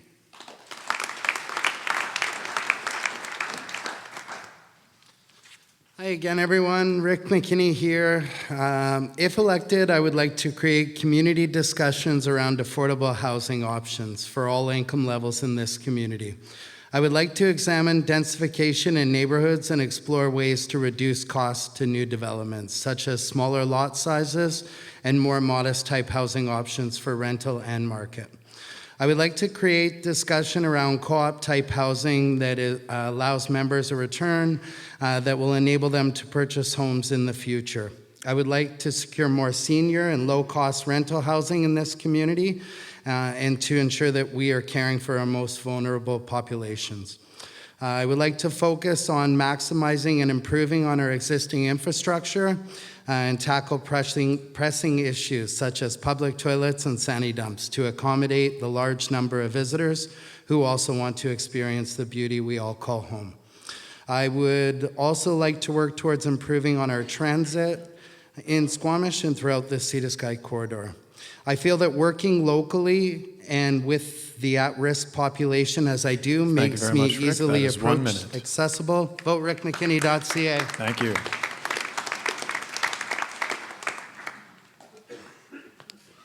Hello. They always talk about, what is your platform?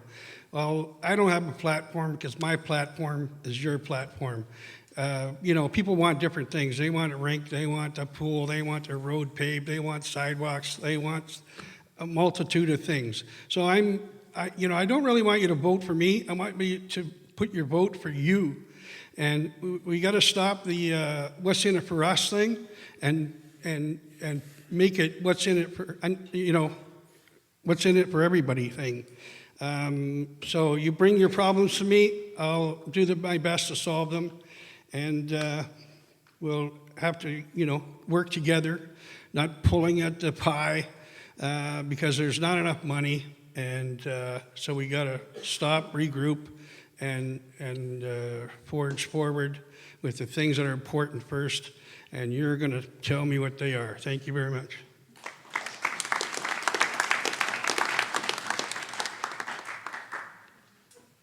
Thank you. Squamish is a great place to live, work, and play. I am committed to see Squamish be the best it can be, a well-rounded community for us and future generations. Growth is going to happen and change can be good, but we need to embrace both and make sure we make the best decisions for Squamish in a responsible manner.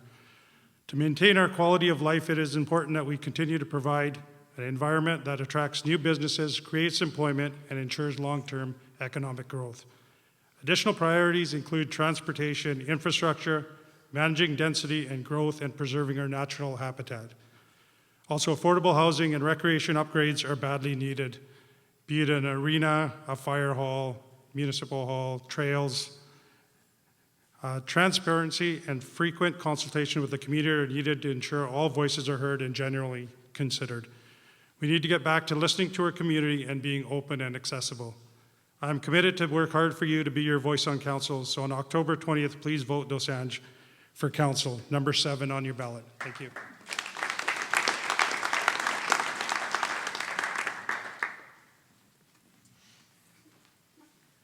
Thanks for sticking it out. On October 20th, we have a really big decision to make. We get to build a leadership team. And that leadership team is going to face significant pressures and complex issues right off the bat. As you leave tonight and consider the candidates, I hope that you will think about the following. Are they connected, thoughtful, committed to community, and leaders? Who demonstrates a willingness to stay open and a willingness to learn? And who inspires community? Who engages in respectful dialogue? I hope you will consider that so that we can all build a sustainable, healthy, vibrant community that is a place where we all belong. Thank you very much. My name is Alana Gillis. On October 20th, let's vote for the love of Squamish. Thank you. Thank you very much.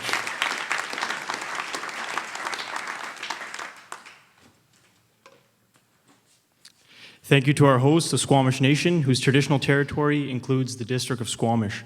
I would also like to thank the organizers for putting this event together and making tonight possible. My platform is 3 main issues: strategic development, which stems into functional neighborhoods, collaboration with different government and community groups, and as well as affordable housing. My second portion is economic growth, both supporting businesses in town, actually meeting with the Chamber of Commerce, and engaging with other community groups, as well as attracting new business to Squamish. The third part is regional transportation, connecting our corridor, which is going to benefit every single citizen in Squamish. I vow to have integrity in my decision-making, commitment to this community, and will prove to be trustworthy to all constituents. I'm number 18 on the ballot, but hopefully first in your hearts. Thank you.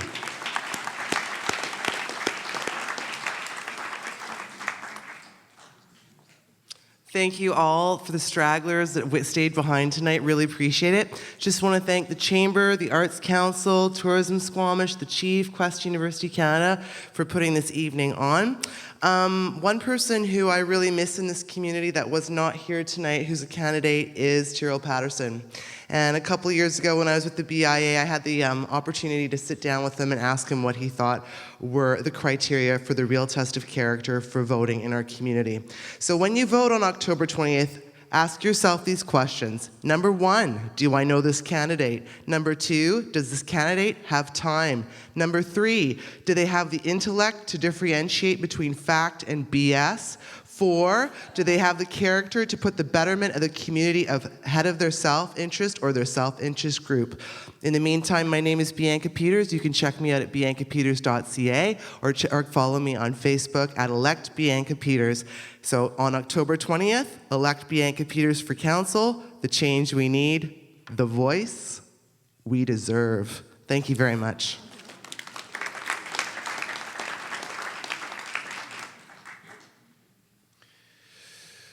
So first of all, johnfrench.ca, that's the place where you can really get to know me, and you can follow me on my various social media platforms, including Google+. For anybody that's using Google+, I'm there, big.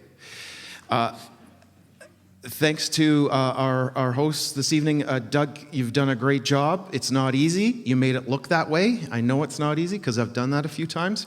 I want to end talking about partnerships. I see great opportunity for Squamish to build on the partnerships that already exist, not just government partners, but also private sector, community groups, and organizations within our community. Let's use those partners and create a second sheet of ice. I'll be pushing for that in these next 4 years.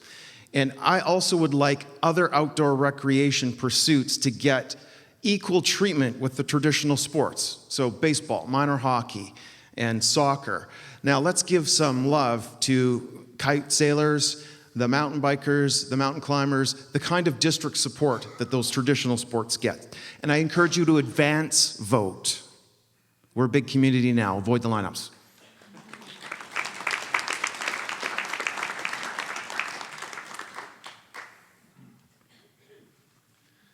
Hello, everybody. Armin Herford again.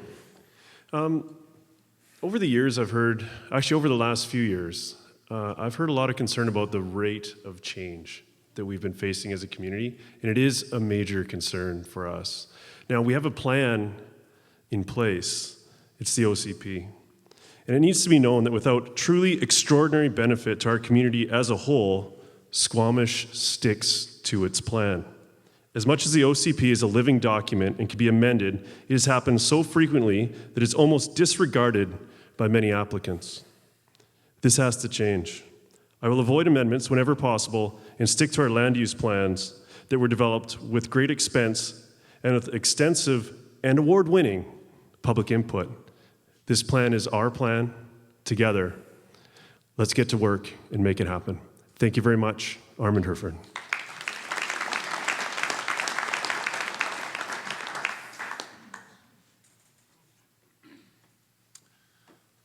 Lee O'Callaghan. I'll close out by talking a little bit about who I am. I've been a mortgage broker for 10 years, so you could say I have a financial background. It also helps me to see how hard it is for people to own homes and how expensive rentals are, and to keep an eye on construction and housing market trends. I have a young family, a daughter that's 3, a son that's 5. He's just started kindergarten. Right now, I feel like my kids can have a childhood like I did in the 80s, riding their bikes all day and coming home when the lights turn on. Let's keep Squamish the community we love. Please think about what person up here represents you. You can check out my personal life on Instagram at Lee J. O'Callaghan and follow my election page on Facebook, Lee O'Callaghan for Squamish Council. Thank you.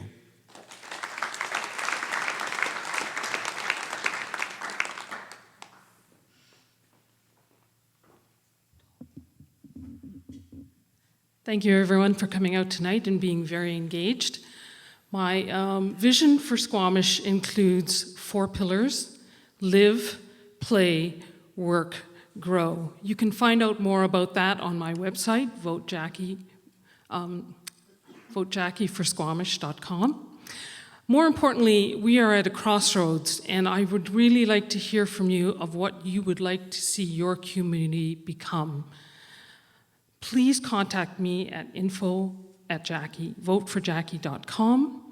I would love to meet with you and listen to you as to what your concerns are and what your hopes are, as well as your ideas for what that change is going to look like. On October 20th, I really hope you will consider Jackie Menezes your agent of change. Thank you.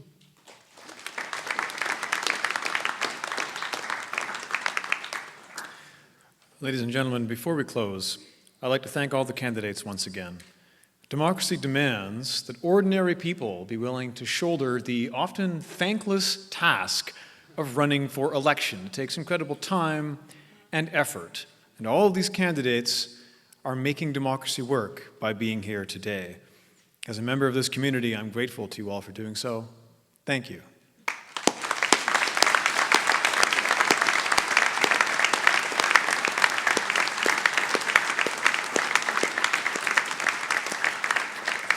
As a moderator, I'm grateful for the chance to piss off all future possible mayoral and council candidates by cutting them off. I think that sets me up in well stead. For the rest of us, our responsibility is to decide which of these people will lead us through a challenging time.